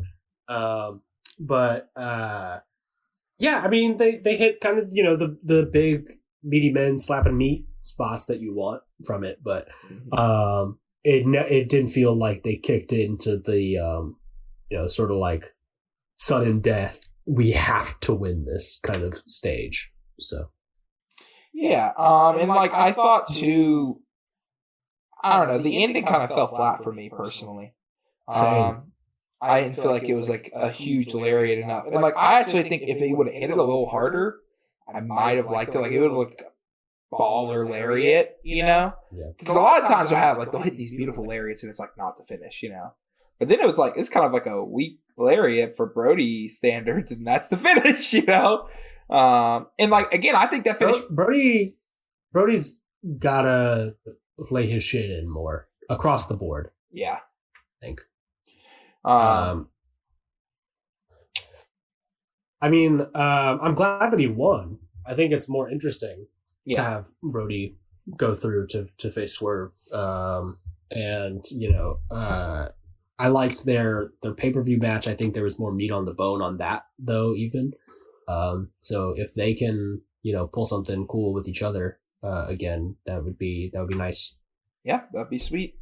We then have Cage and Cope coming out, new AEW Tag Team Champions. They talked about beating FTR. They talked about FTR, you stupid idiots. Why did you pick an I Quit match? These are two guys who missed 17 years of their career and they never quit. Why would we ever quit? But hey, we are back, and this is the first time in 25 years we're tag champs. This is the first time in 25 years we're doing this. A 5-second pose. So for all people with flash photography, Cope gives the spear. Cage goes, yeah, I'm not doing that. Cope's like, well, come on, man. And he's like, you don't even have flash photography. And then Cope's like, well, I planned just for that. Goes into the ring and grabs out a bag. And he said, I bought these 20 years ago just in case for a moment like this. Which, when Cope was giving his normal promo, I'm like, he just doesn't sound like he did when he was younger to me. And then at that moment, I'm like, no, he does. The same guy. Yeah, this is the exact same guy. And he starts like running around the ring, hand out, and like Christian's not helping at all. And eventually by the end, ringside is like helping him hand out these cameras. But he's only just like running around. He's like, I'm getting winded. And as he gets back in the ring, if you have any sort of eyesight, you notice a David Finlay-like and Clark Connors-like figure start sneaking up. The most David Finlay-shaped man ever exists. That man's got Christopher Daniels levels of I can tell who you are under headphones. Yeah, no, for real. I just love that, like, they weren't hidden at all. And, like, they start, Cope gets in the pose, and then they are both attacked by the dogs, who, I think, Cope gets clobbered with the shillelagh to the back of the head, and they target Christian, and eventually, like, stomp on his hand and keeps, like, hitting it with the shillelagh, his already injured hand from the match, and, you know, do their own 5-second pose and stand over the tag team champions. Jack's favorite team of a junior and a big heavyweight. Yeah, how the hell are they having a junior heavyweight challenge for the heavyweight tag team championships? I don't understand. They're open weight. Yeah. I've never heard of anything like that in my life. No, for real. I think, yeah, I mean, it is frustrating, obviously, watching a talent like Dave get in the tag division, but realistically, they only have so many spots in AEW, and I should be thankful, I guess, that he's even in a title picture at all. You say that. I think it will be ridiculous. You would not have this criticism. Yeah, no. If it was Roma, would be all in on it. That was fucking great. Really, though, I think what will annoy me is when Gabe comes back full time and it becomes obvious what we all know is going to happen, and that Gabe gets sort of pushed over him. That will annoy the shit out of me, because that is just absolutely like no ball nowhere ability. Yeah, I fully expect Gabe to ready. It was prophesized. How do you mean? Look at your screen, Jack, bro. Look at your screen right now. Oh shit! I was looking at you. Yeah, no. Logan knew. Logan has his Gabe Sama shirt on for the audio listeners. I have never been more happy to buy a wrestling shirt.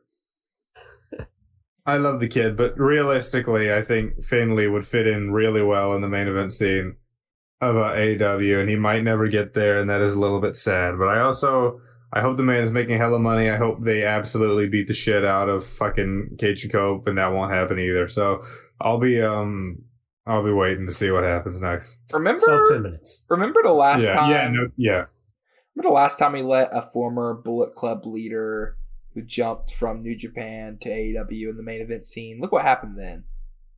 We're not doing that with Big Finlay. I know we don't want to talk about this week's Dynamite, but I had to do it a dunk on Jack. The Young Bucks did call Finlay the worst Bullet Club leader on TV this week. And that's crazy. That's crazy when they have fucking Jay White in reserve. No, they called Finlay the worst Bullet Club leader, and then Connor's Timu Hangman. Which, whatever. I did think that was funny, where I'm like, you know, for a while I'm like, I hated on Finlay whenever he first got Bullet Club, but it is evident now that I do think Jay is the worst Bullet Club leader. I do put Finlay slightly above. Yeah. Jay had more. Jay, one of the worst wrestlers to ever do it. So. No, but seriously, he is absolutely the worst Bullet Club leader. You become blinded by your still had some great matches. But I mean, Jesus, can you think back? I don't know. I mean, I wasn't watching then. Yeah, if you weren't watching, then go back and see the fucking Bullet Club reeked back then, man. Jesus Christ. But oh my God, they had you. Well, I don't know, Logan. You might have enjoyed it. That was like Doc Dangley Brothers Return run. Yes, dude. Oh, yes. Checked out Kenta. Bro, did you see what they announced today? Some random shindy is doing the best of 7 for the Good Brothers versus FTR. They're doing their 7th match. They're tied 3-3. It's some random shindy in Kentucky is running it in what are August. The other 6 matches? Probably WWE matches.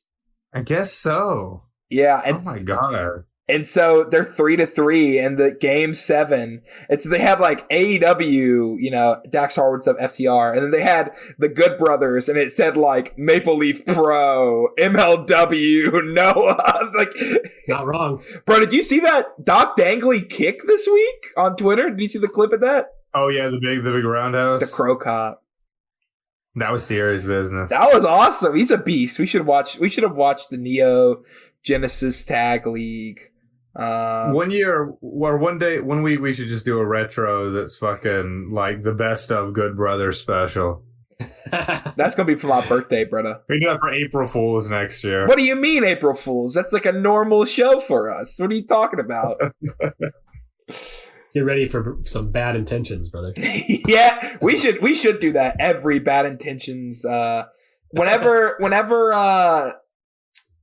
the KOB get close to breaking the tag record, I will go back and watch every Bad Intentions title match so I can see if they how they compare. I mean, they're better than the KOB. Yeah, I agree. All right, moving on. Jack has nothing to say about that. Swerve then sounded off on Brody.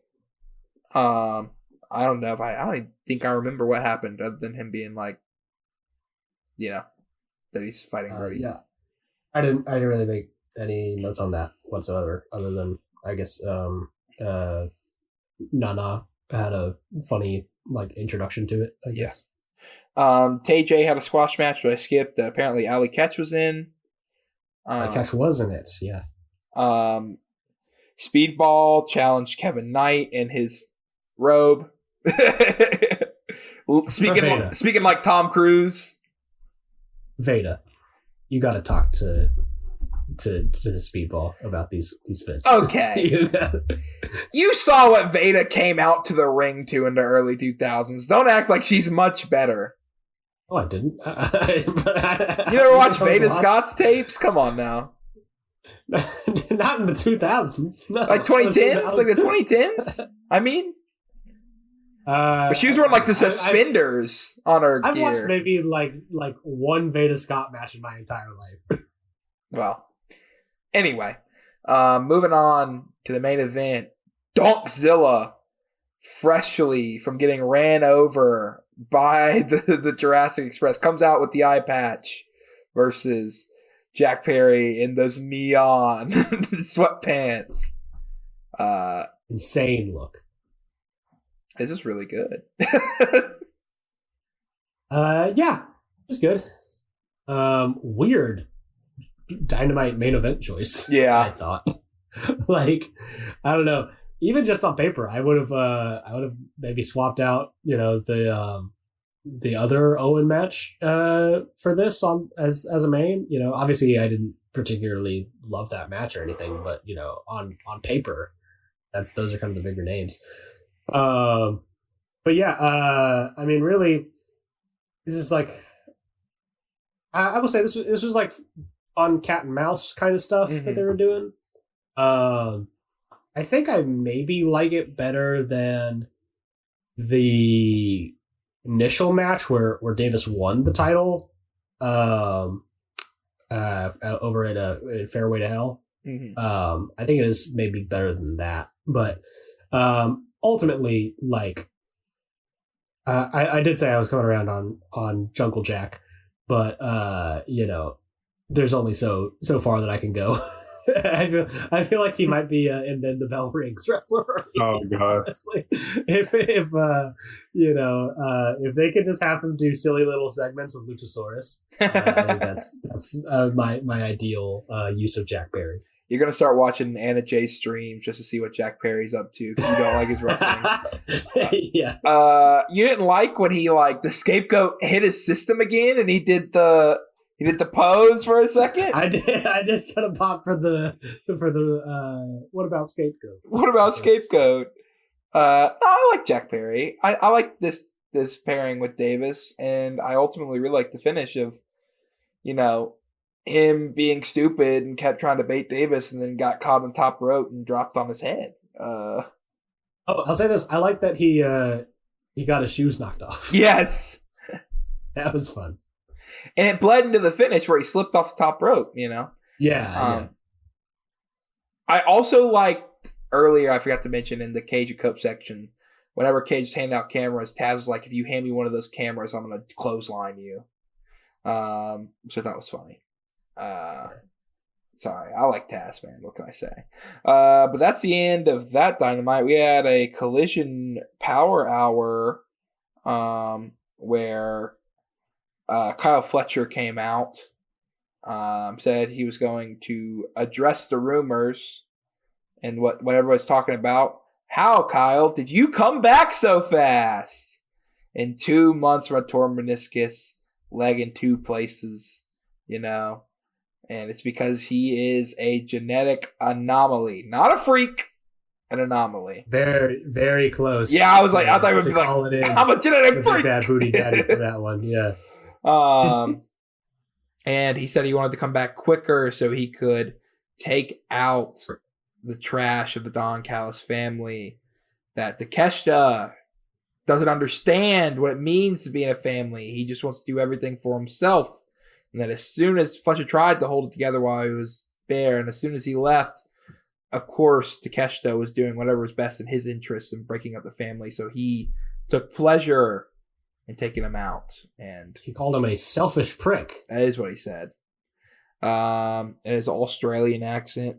Takeshita heard that, backed by the conglomeration, the newest member of the conglomeration. Remember, guys, no matter what you do, if you get kicked out by your current faction, the conglomeration will have you. They're there for you. They're the wayward home for lost wrestlers. Including big babies. The big baby. But Takeshita comes out. They rush towards the ring. Don Callis family clears out. He says he wants Fletcher one-on-one for the international title. And then Will Ospreay gave a little promo talking about how he's excited that Davis won because, they have a history. He said, you lived in my house for a year without paying rent. And he was like, and you got a win over me, ref stoppage, and now it's me at 50%. Now I'm at 100%, and I'm going to get that win back next week. And then him and the Death Riders went to go fight the Rascals, and it was very funny. Like, he dapped up Mox. He went to fist pump Pac, and Pac just, no-sold him. And he fist pumped himself, and he's like, I got to go after these entrance guys. Because, they went out their different entrances. I did not watch this match because I did not care. We skip forward. Samoa Joe's leaving the ops for a few months, even though he just got back. God, this op shit is horrible, dude. He has to film Twisted Metal. I don't give a fuck about Twisted Metal. I didn't play those games. Didn't Joe just get back? Yep. Yeah. Jesus, man. He had 2 matches, and now he's gone again. Yeah, now he's gone He's again. the worst. Is Samoa Joe the worst faction leader in AEW? Yeah, probably. Dude. He's got Hook in his faction, man. Of course he is. Yeah. Hook is the real leader. Undoubtedly. Over Shibata? Oh, yeah. It's storyline, yeah. They entrusted him to recruit for the ops while Joe's gone, and he brought in all those new members. Well, anyway,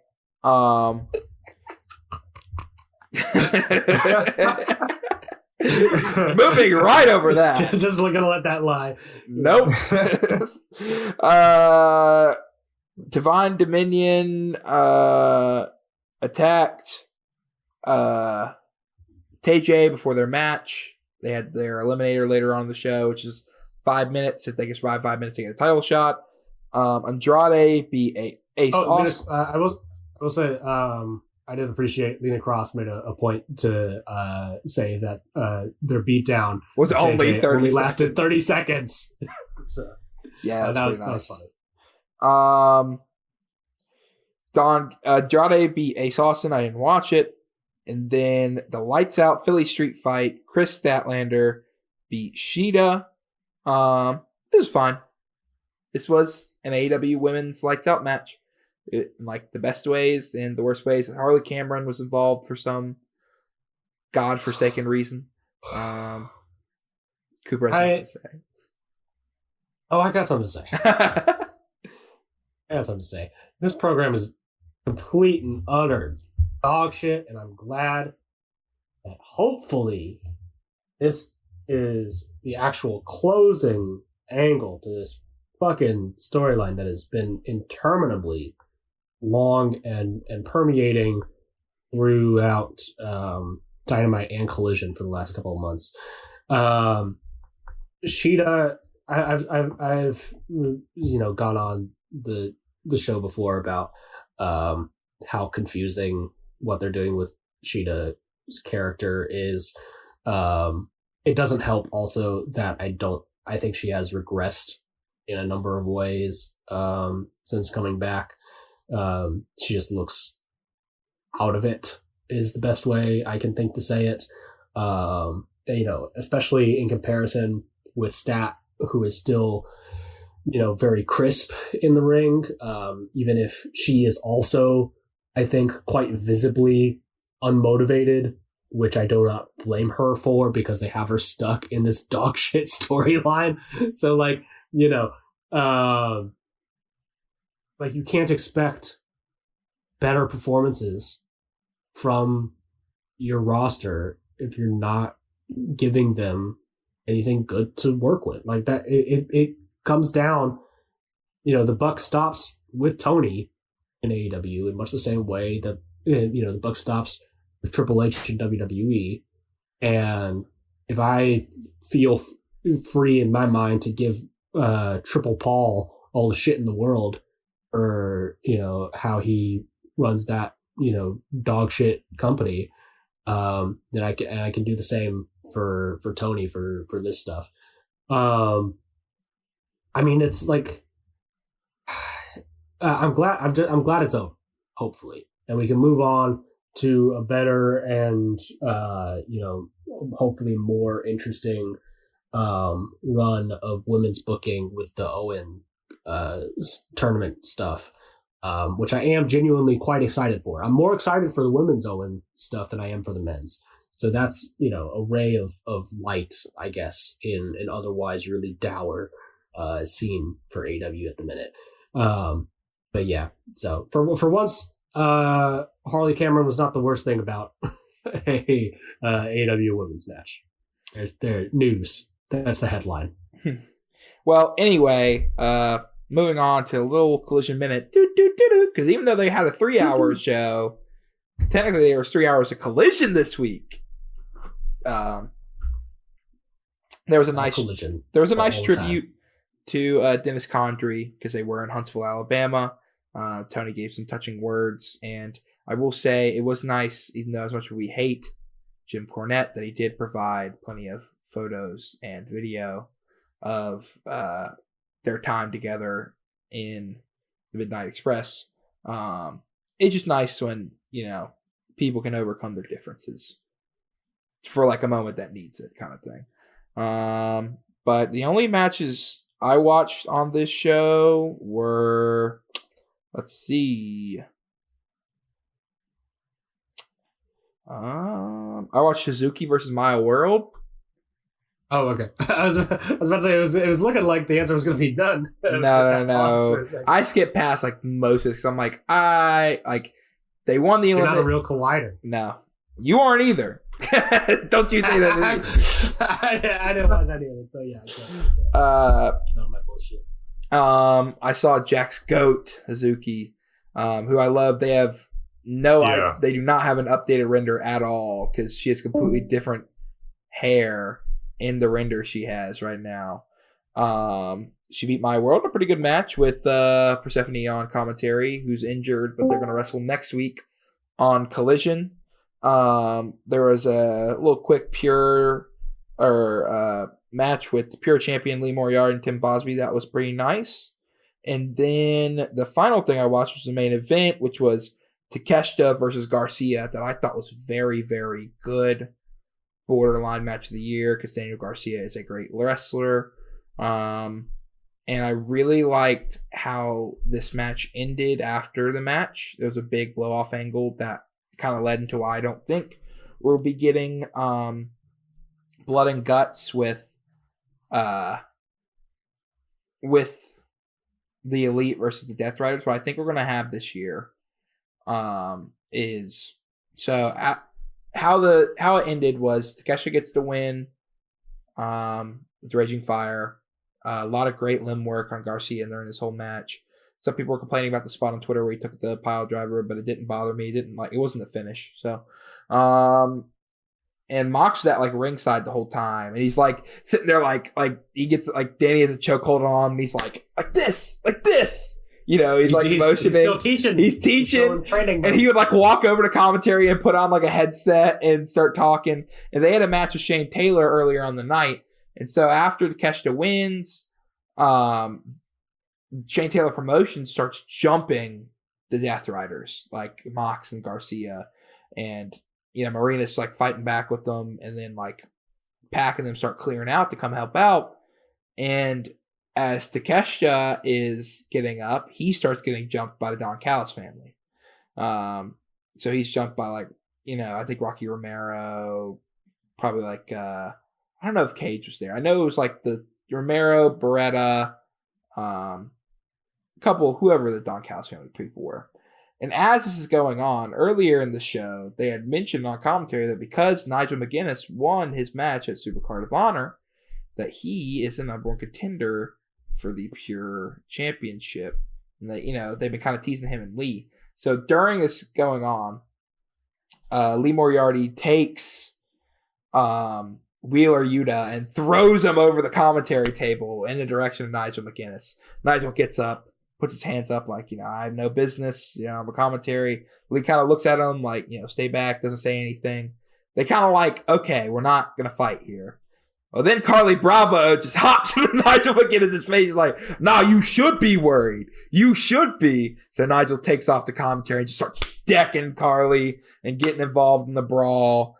This goes on for like a solid like 5 to 7 minutes of just like brawling on the outside. It ends up with the Death Riders and the Conglomeration all standing tall, opposed from Don Callis family and Shane Taylor Promotions, and kind of standing off against each other, and Mox looking at Takeshita and giving them some words, and that's how we end the show. Takeshita standing tall with the Conglomeration and his backpack in tow. But I thought it was an interesting way, especially mainly because I was like, Nigel and Lee again? Yes, please. I think they may just do that on an AEW show. They may straight up just do that on an AEW pay-per-view. They had better. If it happens in Ring of Honor again, I'm going to lose it. It is a Ring of Honor title, but Matt, what if you own the company? What if Nigel won it and he's like, this is no longer the Ring of Honor Pure title. This is the AEW Pure title, and he never saw it. Automatic greatest wrestler ever. Well, that's it for AEW for the week. Moving to the island of Japan. For the island of Japan. Best of the Super Juniors. Best of the Super Juniors has, as of today, concluded its block stage. We've moved on to the semifinals. We've had, since the last episode, quite a few shows, but I'm mainly going to focus in on this final doubleheader in Korakuen Hall. First off, I mean, I don't like to do too much attendance talk because it does get boring, but, you know, you would think running 4 Korakuen Hall shows in one tournament would lead to, you know, pretty poor turnout by the end, but I suppose if you run a good tournament, if you have good matches, you know, people will still stick with it. That's the secret of having a successful wrestling promotion at the end of the day. And it was true here. The attendance was high throughout for every single show. It didn't dip below 1,200 at any of the 4. So I am not going to go through every single match on these 2 shows either. I just want to hit the highlights. I really enjoyed Wado versus Jun Kasai, of course. Like I said, Jun has been sort of really proving his worth this entire tournament, making something of himself. He's an old vet, obviously, so that's probably a bad way to put it. But he's proving his worth in New Japan, and that he can hang in this sort of scenario. And he's been a great, exciting addition to the field, just like we all thought he would be. Titan versus Fujita was an amazing match. Fujita has been the obvious MVP of this whole shit. And these two worked really well together. Then El Desperado versus Yo also was honestly better than I expected. With some of that older guard, I get tired of seeing the same stuff over and over again, but I thought Yo's win there was great and really added some drama for the last night. Then the night after, I really liked the Kanemaru versus Desperado match, even though it was short. Those two, have that great history to them. Kushida versus... What's that? That match sounds grizzled. Oh, yeah. Extremely grizzled. Young. Yeah. Veterans. How's the Kanemaru Kushida match? I heard that was match of the tournament by some people. You're talking about that on the... When was that? What show? I haven't watched on the Corkin Hall. Yeah, honestly, I'm sure it was fantastic. Sometimes I am so tired I that I'm not paying as much attention to it as I should. I will go back and watch that. I was going to say, Kushida overall has been just absolutely locked in. I don't want to speak about it too much because I want to kind of do a retrospective on every single participant at the end of all this and like where they stand to me. So I'm not going to say too much on it, but Kushida's been, great. And I'm sure the match was fantastic. I doubt people are wrong about it. I just probably wasn't paying much attention to it. I want to state the person who was saying that was Unmasked Tarot. So take with that for what you will. That's your friend and mine. So I was curious. Yes. If it was actually good or not. No, I'm sure it was good. I don't remember because I had other things in mind. On today's show, as you can imagine, Kosei Fujita versus Daiki Nagaya was a standout right at the end there, and the guy's best match so far. Their abrasiveness matched really well with each other. I sent, that clip in the group chat before we went of Kushida nailing him with the shoot headbutt. It seems like, for whatever fucking reason, Fujita's decided to add a ridiculous shoot headbutt to his arsenal. He's an absolute freak of nature, and he's one of the only guys running that in the business today. He did it against Desperado too. He's just getting really fucking intense these days. Love how you said for some reason, like the reason is because it fucking rules. No, it does fucking rule. It's just funny for the junior ace to pick up the shoot headbutt of all things. But he's a freak. He's a punk, and it's a great moment whenever it happens. Jesus, it is beast. Taguchi versus Kasai was a lot of fun too. That's a good, gimmick versus gimmick match for sure. And then I imagine a lot of butt action. A lot of butt stuff, yeah. Oh god. Then we ended it with two exciting matches. It was Titan versus Akira, which was one of my favorite Akira matches of the tournament. The stakes just felt so high at the end. I really, I don't always love it when they do just ridiculous, six-way ties, and stuff. And that is what they did with the B block this time. But I don't know. I kind of I still always like the drama on the last night. It's fun watching it all unfold. So yeah, that was good. And then the main event, which was a sort of Future Stars clash, which was Watto versus fucking Nick Wayne. But it was good. It was another good one. And Watto has proved a lot of people wrong. So here's what we ended up with at the end of the night. The semifinals are set, and this is really very spicy. We've got two tag team collisions in the semis. It's got our B1 finalist, Robbie Eagles, facing off against our B2, Kosei Fujita. And then on the other side, it's our B2 Yo against B1 or A1. I'm fucking sorry. That doesn't really matter much. What matters is it's Master Watto versus Yo, and it's Ichiban Sweet Boys, Robbie Eagles versus Kosei Fujita in Gunma in 2 days for the semifinals. The mega powers explode. Yeah. What do y'all think about that? I think pretty fucking cool, right? 3 of those people are cool. Who do you not like? You don't like Yo that much? I'm okay with Yo. I just think it would be cooler if it was Despe and Watto got a win over Despe versus like... Yeah, that's... Watto and Despe have history too, I do suppose. And Yo... Has Yo won Best of Super Juniors before? No. That's why it worries me. Yeah. Because I don't the idea... Because of the few Yo matches I've watched throughout this tournament, there were whatever, and so I don't like the idea of him possibly winning this.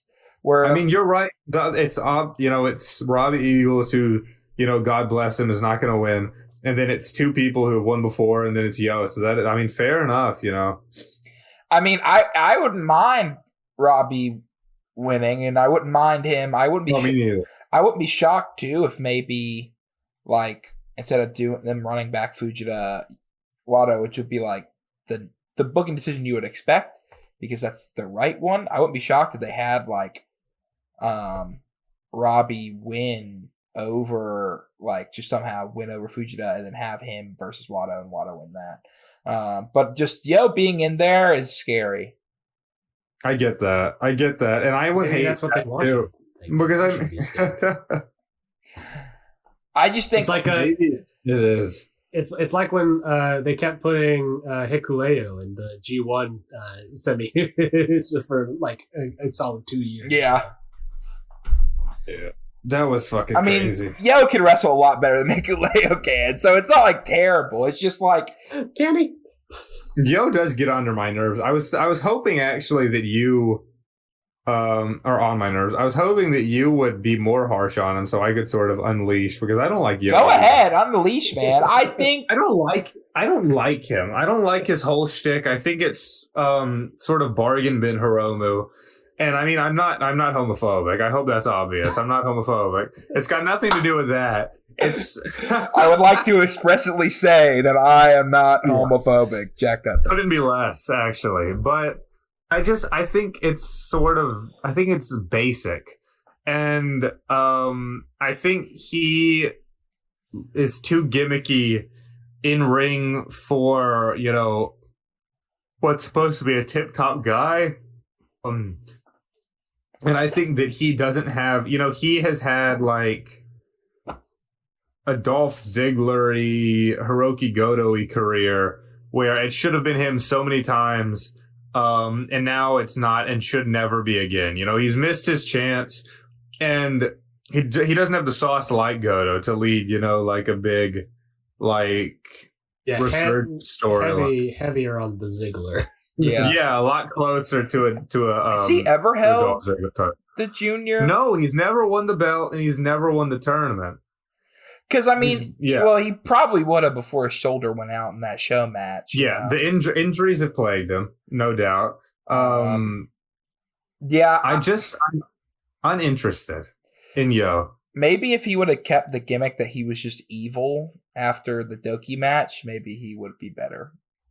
Anyone who's the imitation is the imitation gimmick in wrestling is the worst thing you can ever do. It's just, it's so bad.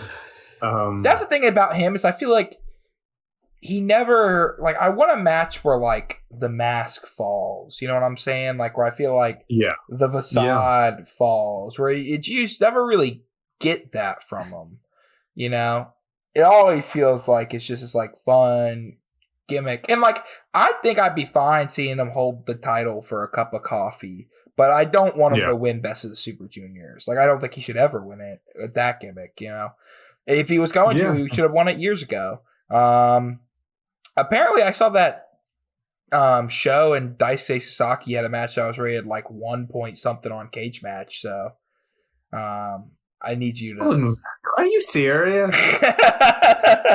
It was not that bad. That's so stupid. Oh my god. It was just there's a million matches in this tournament that have just been all comedy. I don't know what they could have possibly done to deserve that. I'm excited for Daiki Nagai after this tournament. So. Yeah. Well, I want to. Well, first off, I'm really excited. You know, I'm rooting for Fujita. He's my guy. I know a lot of people are rooting for Wado, and people too. You know, have a fondness for Robbie Eagles. I do. Just before we wrap up today, you know, I want to do a quick sort of run through of all these guys, and you know, sort of a bird's eye view, big picture take on the junior division on Best of the Super Juniors this year. Overall, I think it was a good tournament. I think the in-ring action was great. I think they ended up, like I'm saying, with the right semis. And even if, you know, it's some bullshit like Yo winning, I'm satisfied with sort of the guys they've brought into the semis this year. But I am tired of, I feel like they've forgotten kind of how to book like compelling storylines throughout tournaments that aren't just, you know, like good. That's more important than the good matches, because there was again a lot of that annoying, like everyone's on the same level parody booking in this tournament. That's been the case for the last like 3 years of New Japan doing their round robins, and it's frustrating to me, because this is kind of, you know, the big draw of New Japan Pro Wrestling. It's their thing. They're not the only ones that do it. You know, it's popular throughout Japan, but it is kind of their big gimmick. You know, the same way that WWE loves to do the Rumble every year, and AEW loves to do their casino gauntlets and such. This is kind of New Japan's thing. It's what they excel at, and it's just uninteresting when everyone is on the same level as everyone. You know what I mean? Like, and I like that they are treating guys like Fujita nowadays like stars. I like that they're elevating them sort of, you know, and that they're getting a lot of focus, like TV time, promo time, get their little vignettes and photo shoots and gear and new theme music and stuff like that. But I want them to start being like definitively better than everyone else. You know, it's like I was kidding around with me, you know, liking Robbie X and messing with you, but it kind of is a serious problem when a guy like Robbie X is beating Kosei Fujita in the tournament. It does turn you off. Yeah, that's rough. It's funny to laugh at in the moment, but when the thing is over and you can see, like, reflect and be like, you know, last year Fujita won the tournament.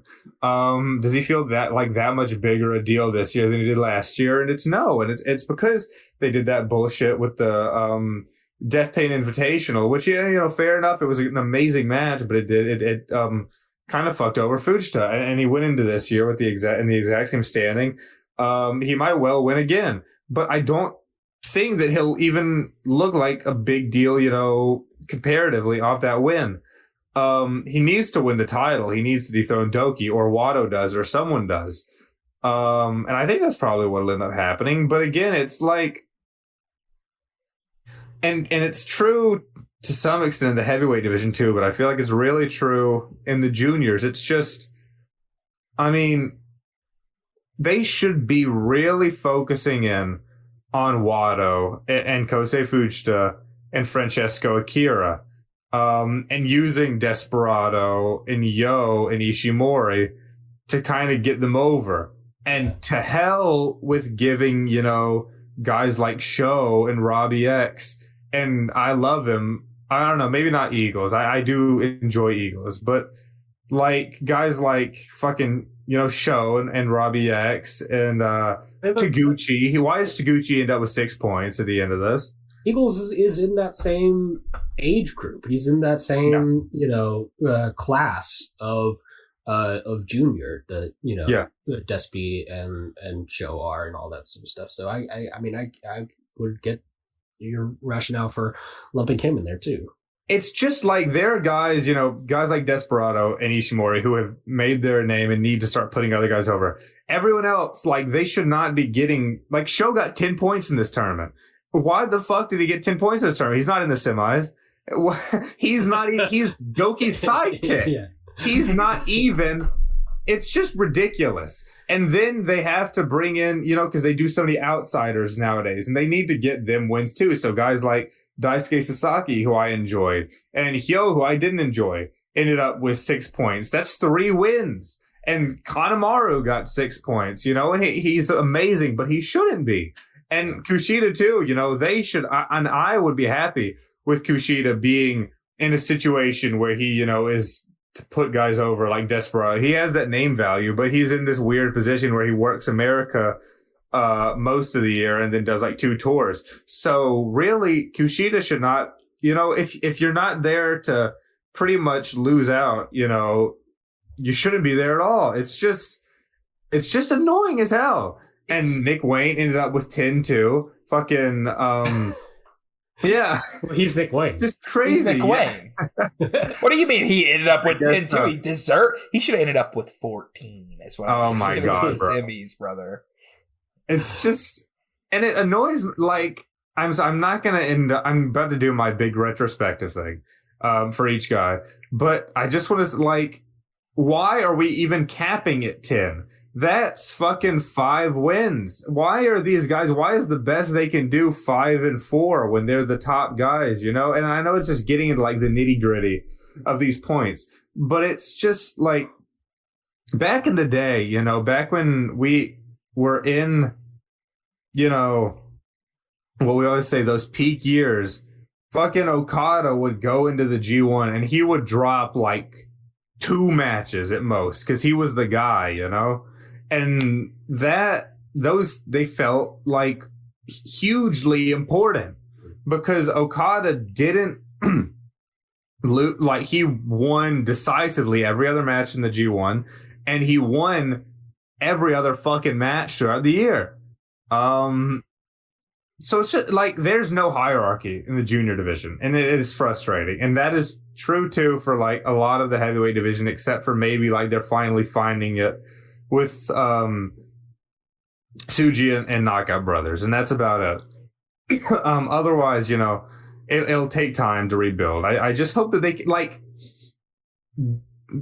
it'll take time to rebuild. I know that. At the same time, this is when you need to be doing it, is in the tournaments. That's when eyes are on the show, and they don't. So it's annoying as hell. And nobody but you was watching, the Road to Dantaku. Right. This is when people are watching. Right. And the message they're sending is that Kosei Fujita and Master Wato are no better than Sho and Robbie X and fucking Nick Wayne and Jun Kasai and Yo and Taiji Ishimori and Robbie Eagles and a million different guys. So it's just... You touched on something I think is going... kind of under a lot of even critics of New Japan's radar that I think maybe we should be talking about a lot more. This roster is fucking old. Yeah, dude. Yes. Long and short of it. Oh my god. That's pro wrestling is scripted, and so yes, you have longer, I guess, periods of prime years than in other real sports, but I think there something that made New Japan really interesting to me when I first started watching it was kind of the idea of the New Japan dads setup, where it's these much older wrestlers from the generation before, these new guys that you're seeing, these Okadas and Naitos and the huge breakout stars of the current gen, just 5 or 7 years behind them was Satoshi Kojima and Tenzan and Nakanishi and former champions, and guys who held down the company, yes, but now it is their place to get in the undercard tags, to team with a young lion, to eat a pin in the tournament. Like, that is, as if you want to stick with this company long term, and if you want to see, not just your own career, but the company that you work for, if you want to see this thing grow, then the onus has got to be. And I'm not saying that like the wrestlers are making this decision. I mean, obviously, I'm sure that the management is making these decisions as well. I'm not saying that like Desperado or Ishimori are like refusing to go over or to put people over. But like, I think there needs to be more of a sense of transition. Like, they keep talking about this, a new era, whatever. When are we gonna get to the fucking new era? Like, we're stuck with these same faces in relatively the same positions that they've been in for over a goddamn decade. Yeah, man. Like, yes, I know it, and I'm glad that we touched on this, because I was worried that I wasn't going to have much to say about this. But I mean, we really opened up what is sort of bigger thing throughout, like you said, the whole company. It's just, oh my God. I mean, guys like fucking Yo and Sho, who have been mid-card for life in New Japan, are dead ass about to be 40. Oh yeah. They're hitting 40, and they are still, like being portrayed as the top guys here, when we have these, like you said, there needs to be a change. And it is, like you said too, this is around the same age those guys were, the dads, the third gen, were deciding like, hey, we're taking a step back. We're letting them do their thing. And, for the greater good of the company, for the greater good of New Japan, and for these, guys that we helped train. There's none of that now. Everyone wants a slice. And the fucking dads that are still around are the same guys that were those guys in the 2010s. We still see Kojima and Taguchi. And Takahashi didn't even get to be a dad. He retired on top. I know. Retired while he's that's kind of base. That's base because he's the ace. Like, and I'm not gonna say that he should have, but like, yeah, he kind of should have. Yeah. It's just, and like you said, we've been saying it's gonna be the new era for 4 years now. And it's just been, I mean, for what it's worth, I think with the heavyweights, I think we're starting to get there. I think they have a vision for Tsuji, Umino Uemura, maybe Oiwa, Wolf and Oleg, and fucking Callum Newman. Yeah, the world champion right now. But I just don't know with the juniors, and we haven't even talked about.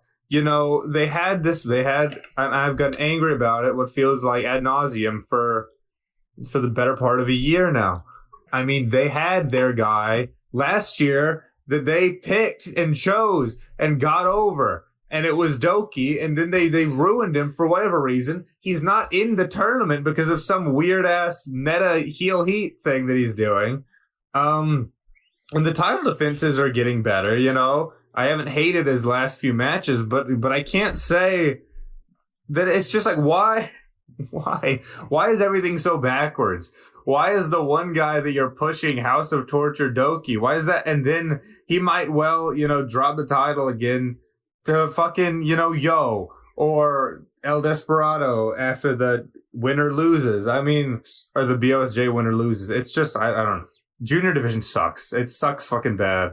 And I'm excited for these two matches. I'm actually upset because I woke up and saw the semis and I was like, how, interesting, the tag team collision angle. But then I got on the call and I've just decided that junior division is like actually the fucking pit of hell.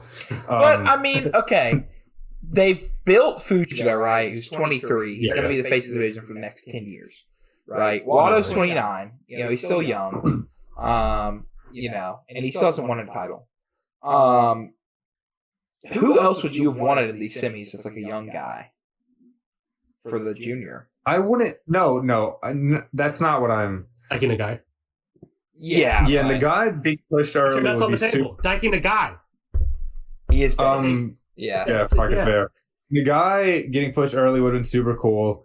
Over Yo, I think it's fun to do. Like if you're not gonna have the balls to do all young gen, I think it's more exciting to do a thing where they have outsiders perform really well and make it to the semis. I would have loved to see either Kasai or Teton or Sasaki make it out just to take up one of the 4 spots. That's cool. Nick Wayne. Wayne. I joked about him, but it would have been cool. It would have been ballsy. He's a good wrestler. He's had good matches.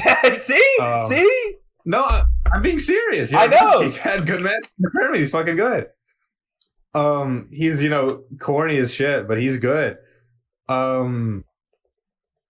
It's just in the semis, I'm happy with the semis. What I sort of went on a tangent about is what I said is like the points. Like I watched a lot of this tournament, and it's annoying to see everyone kind of make it out like by the skin of their teeth. That's not a cool way to book a round robin. What happened to the classic like G1 style stories of somebody it goes on 5-6 match losing streak and ekes out the last 2, and they don't get to the semis, they don't win, but it means something. It's the journey of getting to that one point, right? And I think honestly, like talking about it out loud, I think that New Japan is just getting in their heads too much about needing these like extra semifinal shows. I don't think those need to be there. I'm starting to think that it's genuinely just better off with because I think thinking that multiple people need to advance leads to overthinking the points and just everything. I think it really should just be like 2 guys, like the winner of the block makes it to the final, and then they can do some, razzmatazz, to where, it just so happens that the final match on the last night is a really important match, like they used to do. It might be a little on the nose, but I think it's better because I think that's where a lot of this stuff comes from. So yeah, we got the finals coming up. We got the semis in Gunma. So yeah, there you go. Big bird's eye view perspective on the participants. You said each guy. Sure. I'll go through it real quick. I will say just for each guy's tournament here in A block. I think that Ryusuke Taguchi, who I think that he is fun when he locks in for Best of the Super Juniors after this long, spiel that I just went on. I really think that he should probably lay off and not score 8 points. Wait, did he score 8 points? I was wrong. See, I was looking at it night before. I'm looking at the final night now. Yeah, it was 8. He got a win over fucking most all Teton, Robbie X, Fujita, Akira, and Nick Wayne. And then he got a win over. No, sorry, it's Valiente. Got a win over Wado, Valiente, Nagai, and Jun Kazai. And then dropped to those other 5 I said before. Okay. So yeah, Taguchi is fun. Keep him out of any serious contention. Yeah, maybe even honestly, probably don't put him in next year if you can, because we need I don't. He's been in for how long now? Now, if they could get that masked horse fella, Yes, that would be sure. something. That would be really exciting. Master Wato has had a breakout year. He's genuinely starting to find himself. He's got that intensity we've been wanting out of him for a long time. And I think, his moveset, his in-ring is fucking smooth as silk. He's good. He's really good these days. And I would be very happy with the Wato win. I kind of hope that that's what we're going towards. Valiente Jr., I don't know what to make of this guy. I don't know if it's because of the early injury or not, but it felt like he wasn't all there for a lot of his matches, and he's young too, so maybe just this was more of like a learning tournament than anything. I didn't really like him, especially compared to, having Teton in there and a bunch of other way cooler outsiders. I don't know, Ku, if you have any insight into Valiente as a more avid CMLL watcher. Nothing he did stuck with me, except for the Power Ranger Samurai costume. Oh, I forgot that was him. I mean, in CMLL, he has never been put in a position even slightly comparable to this. Okay. He is all undercard tags. And, he gets really, pretty fun flippy spots occasionally that will pop off on Twitter and stuff. But as a wrestler, I think he is not a complete package yet. And I think a lot of that is due to age. Is also due, I think, to a lot of things. I think this might be his first real. I forget if he was on the Fantasticmania shows or not. He was on Fantasticmania. He was on Fantasticmania. Okay, so he has been over to Japan before, but certainly this is, I think, his most extended stay. And it's new waters. I don't think I would not necessarily take this as a long-term perspective on Valiente Jr. Yep. Yeah, fair enough. Then we had Teton. Teton, really my guy.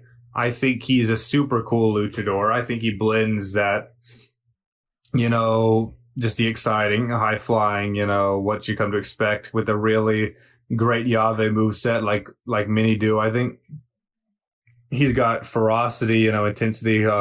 He's a hard hitter. He's got a great look.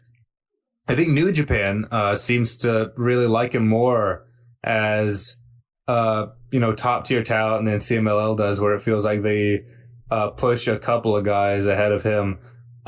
Which, fair. There's a multitude of great talent in CMLL, but I love Teton. I think he's just really the best. And I wish that he would have made it out of the semis this year, but I hope that he continues to come over for the Best of Super Juniors, Junior Tag League, as many times as he's willing to, shows up as often as he wants to, because he's great to me. Then got Robbie X. I know we clown on him and his ridiculous big baby look. Not the big baby, though. But I think, like New Japan does with many a talent, I think he has significantly improved since coming over to work more in the Cerulean Blue. I think he's finding himself character-wise, too. I like his sort of annoying ass, sort of flippant British guy shtick. I think he's really, we talk about cool high flyers. I think he's fucking really good at that. I like that he isn't the smoothest, but always seems to land his stuff perfectly anyways.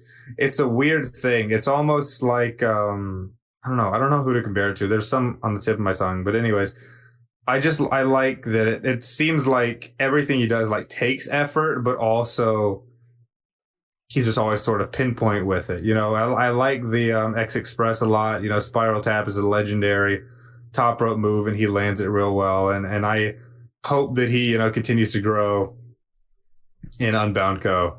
Fujita, I've talked about extensively. He's just the best.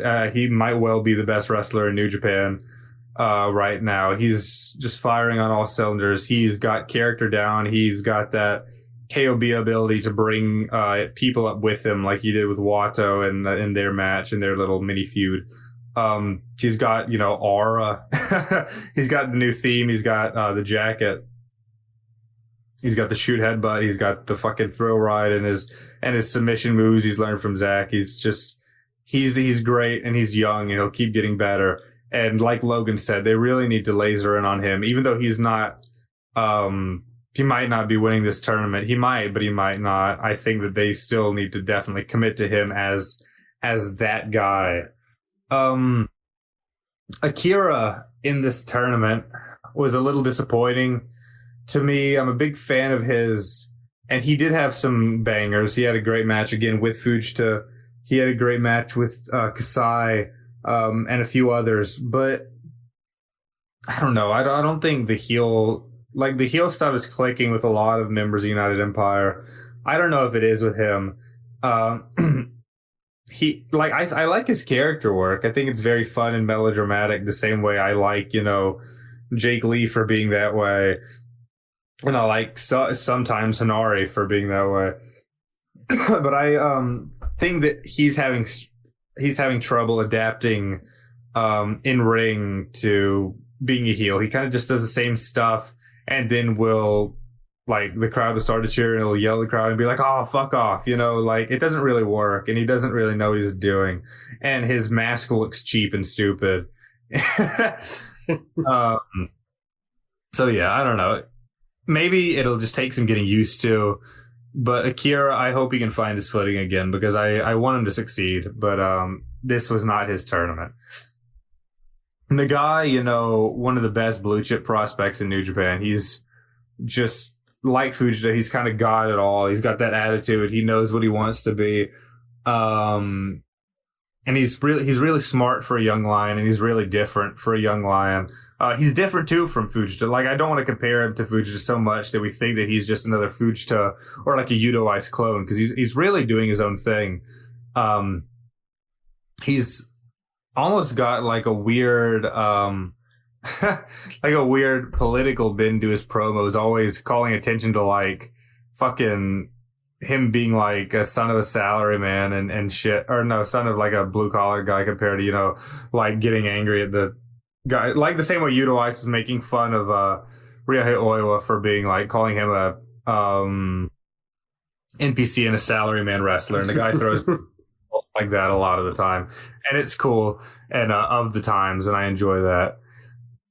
Nick Wayne, like I said, is very fucking good at wrestling, even though he's a corny white boy with one of the funniest theme songs I've really ever heard.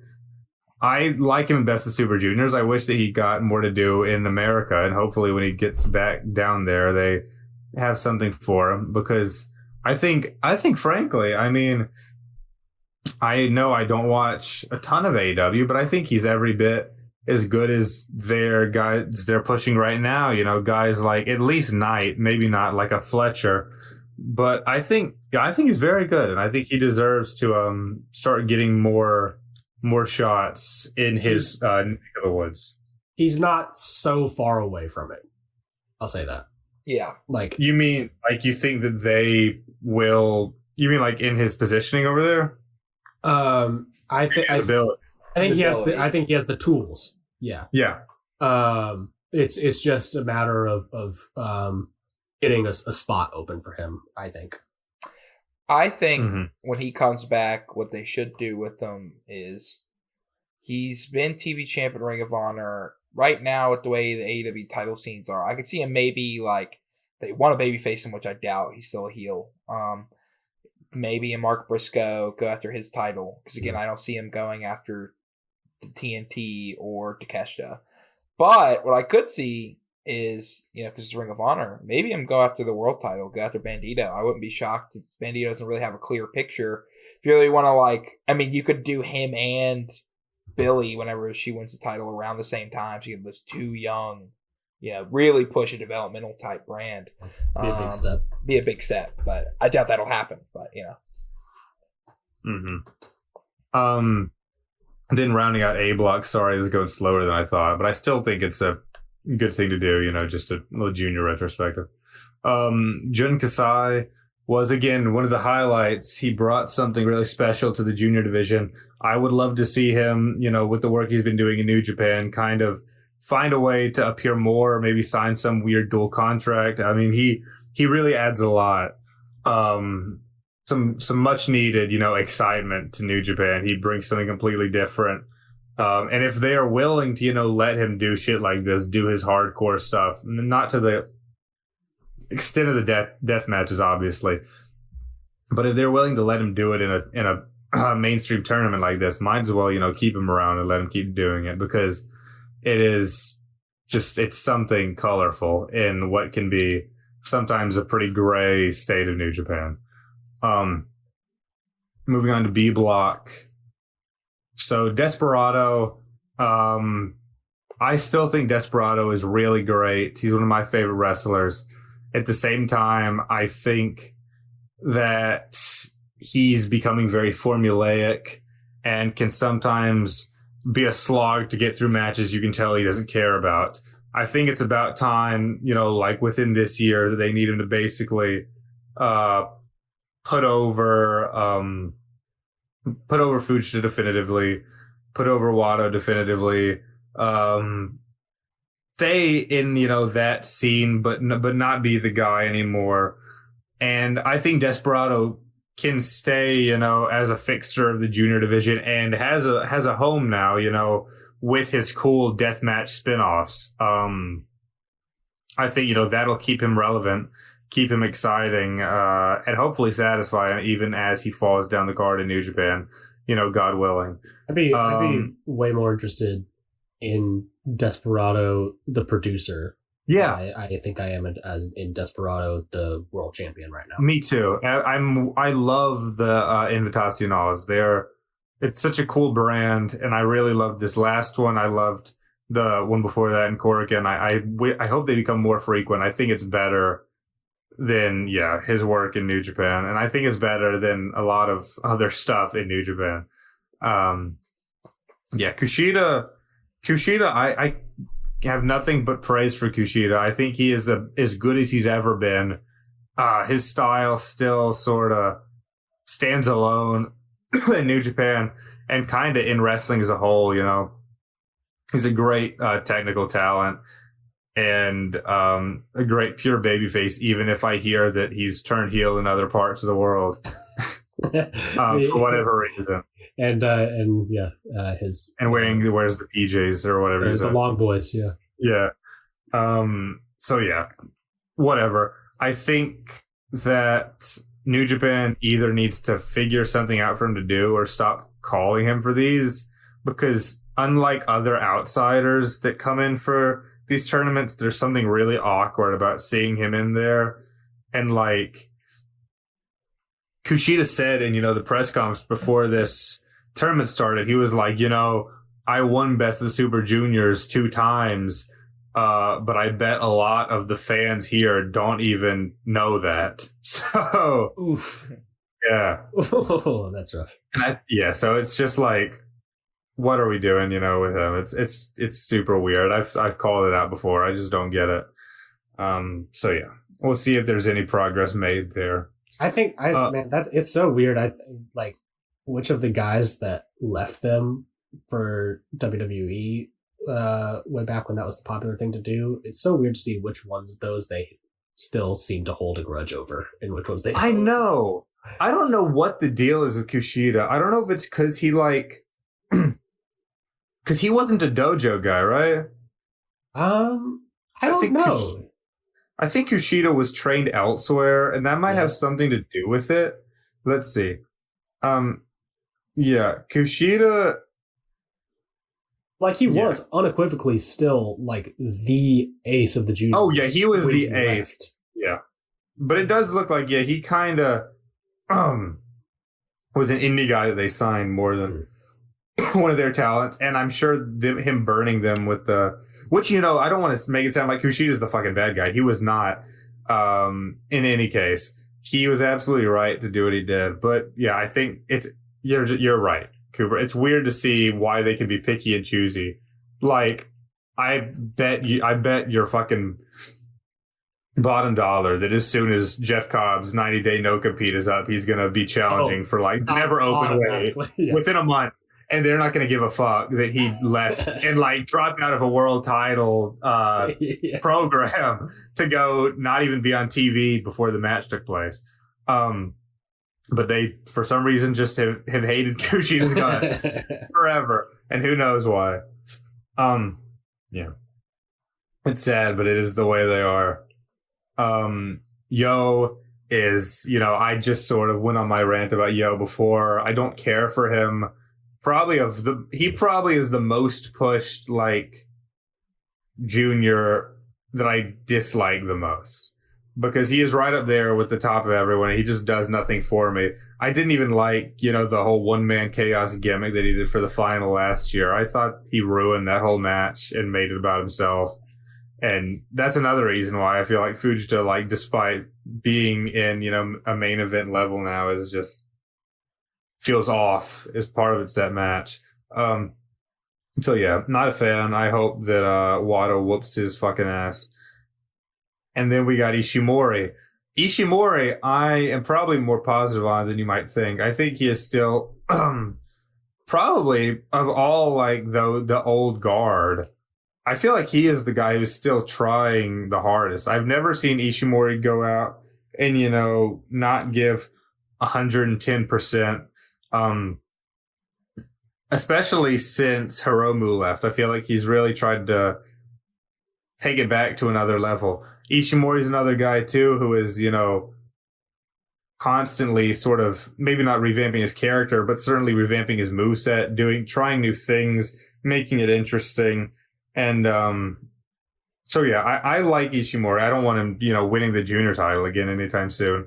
But I still think he has a place in the upper echelon of the juniors, especially given that Unbound Co. doesn't really have a young stud, unless you count Nagai, in the juniors. So, yeah, I'm happy for him to, still be in these spots for at least now. And Eagles, too, is still great. I might not love that he's in the semis, but I mean, they have a reason to with the Ichiban Sweet Boys angle. And, it is a reward, obviously, for what they've been saying, that he's been a foreign junior for longer than anyone else at this point. So, yeah. And his matches are great. He's had some of the best, standout matches of the tournament. He's another cool technical guy to have in the junior division. So, yeah, I like Eagles. Jacob Austin Young, who has anything to say about Jacob? Baby. Dangerous. Yeah, for real. He needs to bring it back. Listen, here's the one thing to say about Jacob Austin Young, besides the fact that all his matches were about as boring and nothing as you would expect. Near the end of the tournament, he decided in a backstage comment that Dangerous, Jay was an indie nickname. It was the nickname he came up with while he was on the indie scene. And so he is letting it go. So we have no more. That was the big development for Young, is that he is no longer Dangerous Jay. And who knows? Who is he? He might be J Cafe. He's going to be like, before I was dangerous, but now I like coffee. J Cafe. Yeah! That would be so funny. And then him and Akira win the tag titles from Mystico and Despe with that major development. It's so funny that in like the most gimmick heavy faction of United Empire, they've just got this one guy who's just some guy. He's just some guy, exactly. There's literally nothing about him. The Mongolian, like, emperor / martial artist, the fucking, Maori, like, tribal chief, pardon my language. The jongleur. The fucking jongleur. the like snobby little prince, and then you've just got like some random Midwestern bearded guy. 2 white boys. Yeah, Yeah. I know.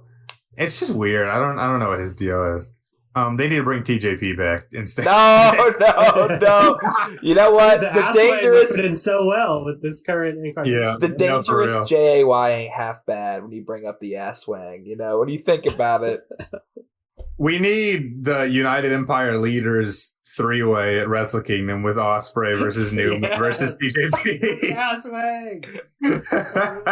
Coming all the way from WWE Developmental and AAA. Oh, my God. To finish the story, dude. They're bringing Oh, Cobb in shit. there too. De facto leader. They should have. That's what's gonna do. They're gonna bring back TJP to fight Cobb, and Cobb returns. 2 returns. The blow up That is, match. I can't imagine anything better. Show is another guy, like, in the moment, you know, when I'm watching the tournament, I don't mind watching a silly show match. Looking at it, you know, at the end, like, I can't help but just get a feeling of, like, this just, he needs to be done. This doesn't need to be happening. We don't need show gimmick matches in 2026. I mean, like Cooper said, he's been in House of Torture for 6 years now, and he's been around since, you know, fucking 2016, so almost 10 years.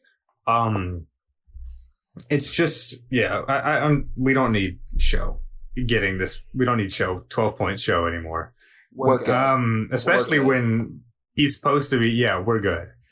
We've got Doki now.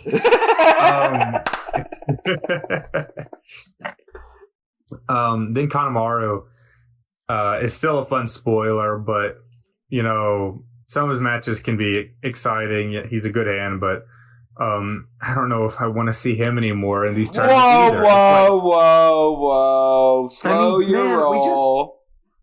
Okay, it's just these guys, like Cooper said, they're tired gimmicks. You know, The we've heel seen master so many is not tournaments a of tired gimmick. dude. I love Kanemaru. You need the old guard to like show Okay. these young guys what's up. And You get their are wins. what is it? You and Gato would get along so. Joe is the old guard now. Well, we don't. Kanemaru- Yeah, you can kick out Show, but we're keeping Kanemaru. All right. Oh my god, Yoshinobu Kanemaru has been a Logan- junior heavyweight wrestler since what, like the year 2000? If Jack, you need to. If Logan could get current day Yoshiaki Fujiwara to win Oh my the G1 climax, he would do it. Holy fuck! In a heartbeat. Because Yeah. Kanemaru, yes, okay. Kanemaru won his. So he was debuted in Pro Wrestling Noah in 2000. He debuted in All Japan Pro Wrestling before it closed in 1996. Yes, he was an all Japan. He won, and he won the Junior Heavyweight Tag Team Championship, the IWGP Junior Heavyweight Tag Team Championship, because of partnership for the first time in 2001. So he has truly been around for nearly 30 years. I love him to death. I think he's amazing. I really don't think he needs to be here unless it's, you know, to not win at all. You know what? Because he did pick up 6 points, like I said. He's the heel master, though. He is the heel master. But I'm going to do you one better. Undoubtedly. Not only should we have Kanemaru in the tournament next year, we should also bring back Dick Togo. And put him in the tournament just to spite you. No, I understand your gripes, but my thing is like, do you just want more partnerships? Because it's not like anybody in the junior division got left out, you know. Then Doki, who chose not to be in it, you know. Yeah, like these are going to be in it. They may get less wins. I agree on that, but like, who are you going to? You told me you can't sign Kukai. What's Kukai doing? That's true. Kukai's a frequent, you know, a junior frequenter who might well have gotten signed, might not have. Who fucking knows at this point? But he wasn't there. I mean, what we could bring in like. What am I thinking? They still surely they haven't completely burned the bridge with Ninja Mac. We could be getting Ninja Mac in here again. No. We'll bring back Blake No. Christian just for you, Jack, since you complain so much. If Blake Christian gets that perm again, I will happily Oh bring him back my in god, for the tournament. dude. The best You version. cannot.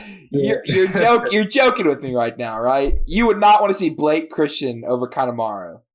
No, probably not. But Thank I you. did really like the haircut he got for that tournament. You're the worst. Yeah. No. Anyways, Hyo. I was not impressed by Hyo. I wish they would pick any other guy from Dragon Gate. And I literally, I think I mean any other guy. All I'm saying, Hyo and Yo, we're starting to pick up. We're building up a repertoire against you, Jack. Yeah. No. You said yeah. No. I did not realize what you meant until way too late. It's Pride Month.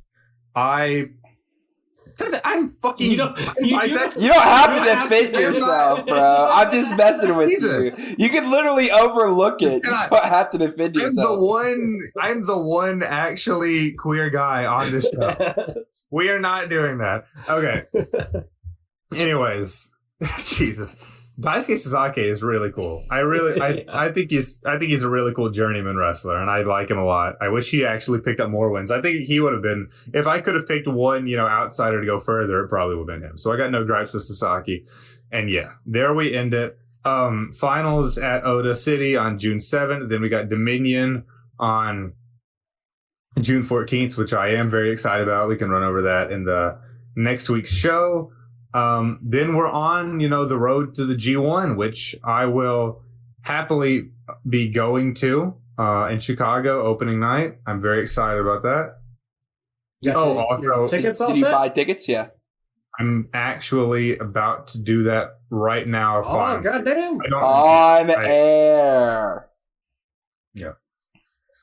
So, yeah, it's going to be cool.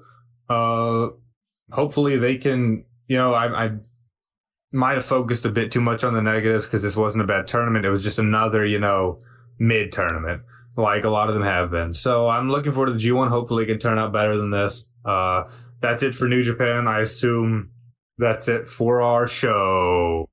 Well, I got two more things to say. I forgot to tell you. Oh, okay. Damn it. I tried to catch you off guard by doing it. Nope. One, I don't know if you've noticed Will Ospreay's gear recently, Jack. But I swear he's wearing knockoff Jake Lee gear. I have not noticed. Is he wearing the He's got knee high shorts? Well, no, his patterns. He's got the diamonds, like the Joker style, like card diamonds. Have you noticed this, right, Cooper? Not really. Okay, well, I know. What if Cooper was also thinking very Jake Lee-esque gear? That'd be awesome. The Jonkler's rubbing off on him, bro.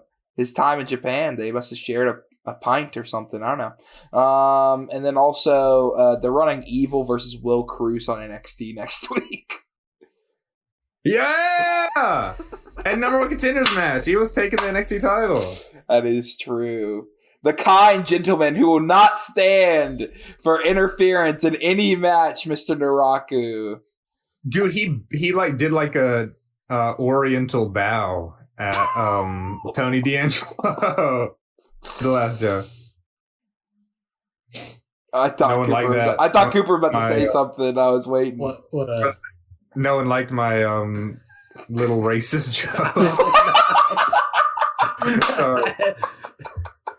I'm saying it how Sean thinks of it. I understand. Yeah. Okay. I felt HBK spirit possess you. Okay, sorry, Naraku. I love you, man. Yeah, Naraku.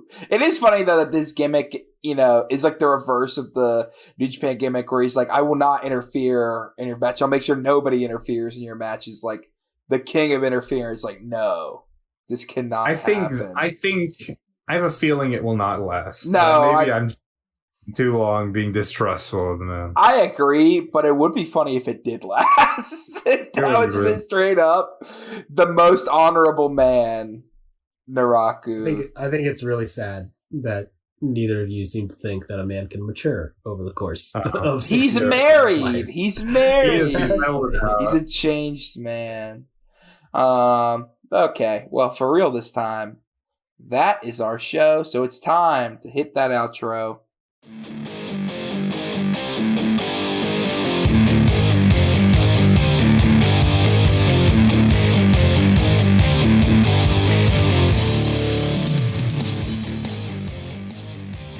thank you for listening to Strongest Style, Pro Wrestling Podcast. That's been it for us this week. We'll be back next week with another few hours of rousing wrestling content. If you want to follow us on social media, you can follow us at me at by Logan Hurston, Jack at Average Start, the show at Strongest Style. Cooper doesn't have social media, but Cooper, would you have any last words? Now, the end is near. So I face the final curtain. My friend, I'll say it clear. I'll state my case, of which I'm certain. What is take 2? Please follow us on all of your podcast players of choices. You can listen on Apple, Spotify, YouTube. Please like and comment on YouTube. If you're listening in India, we appreciate you especially. We will see you guys later. Goodbye and good night. Bang!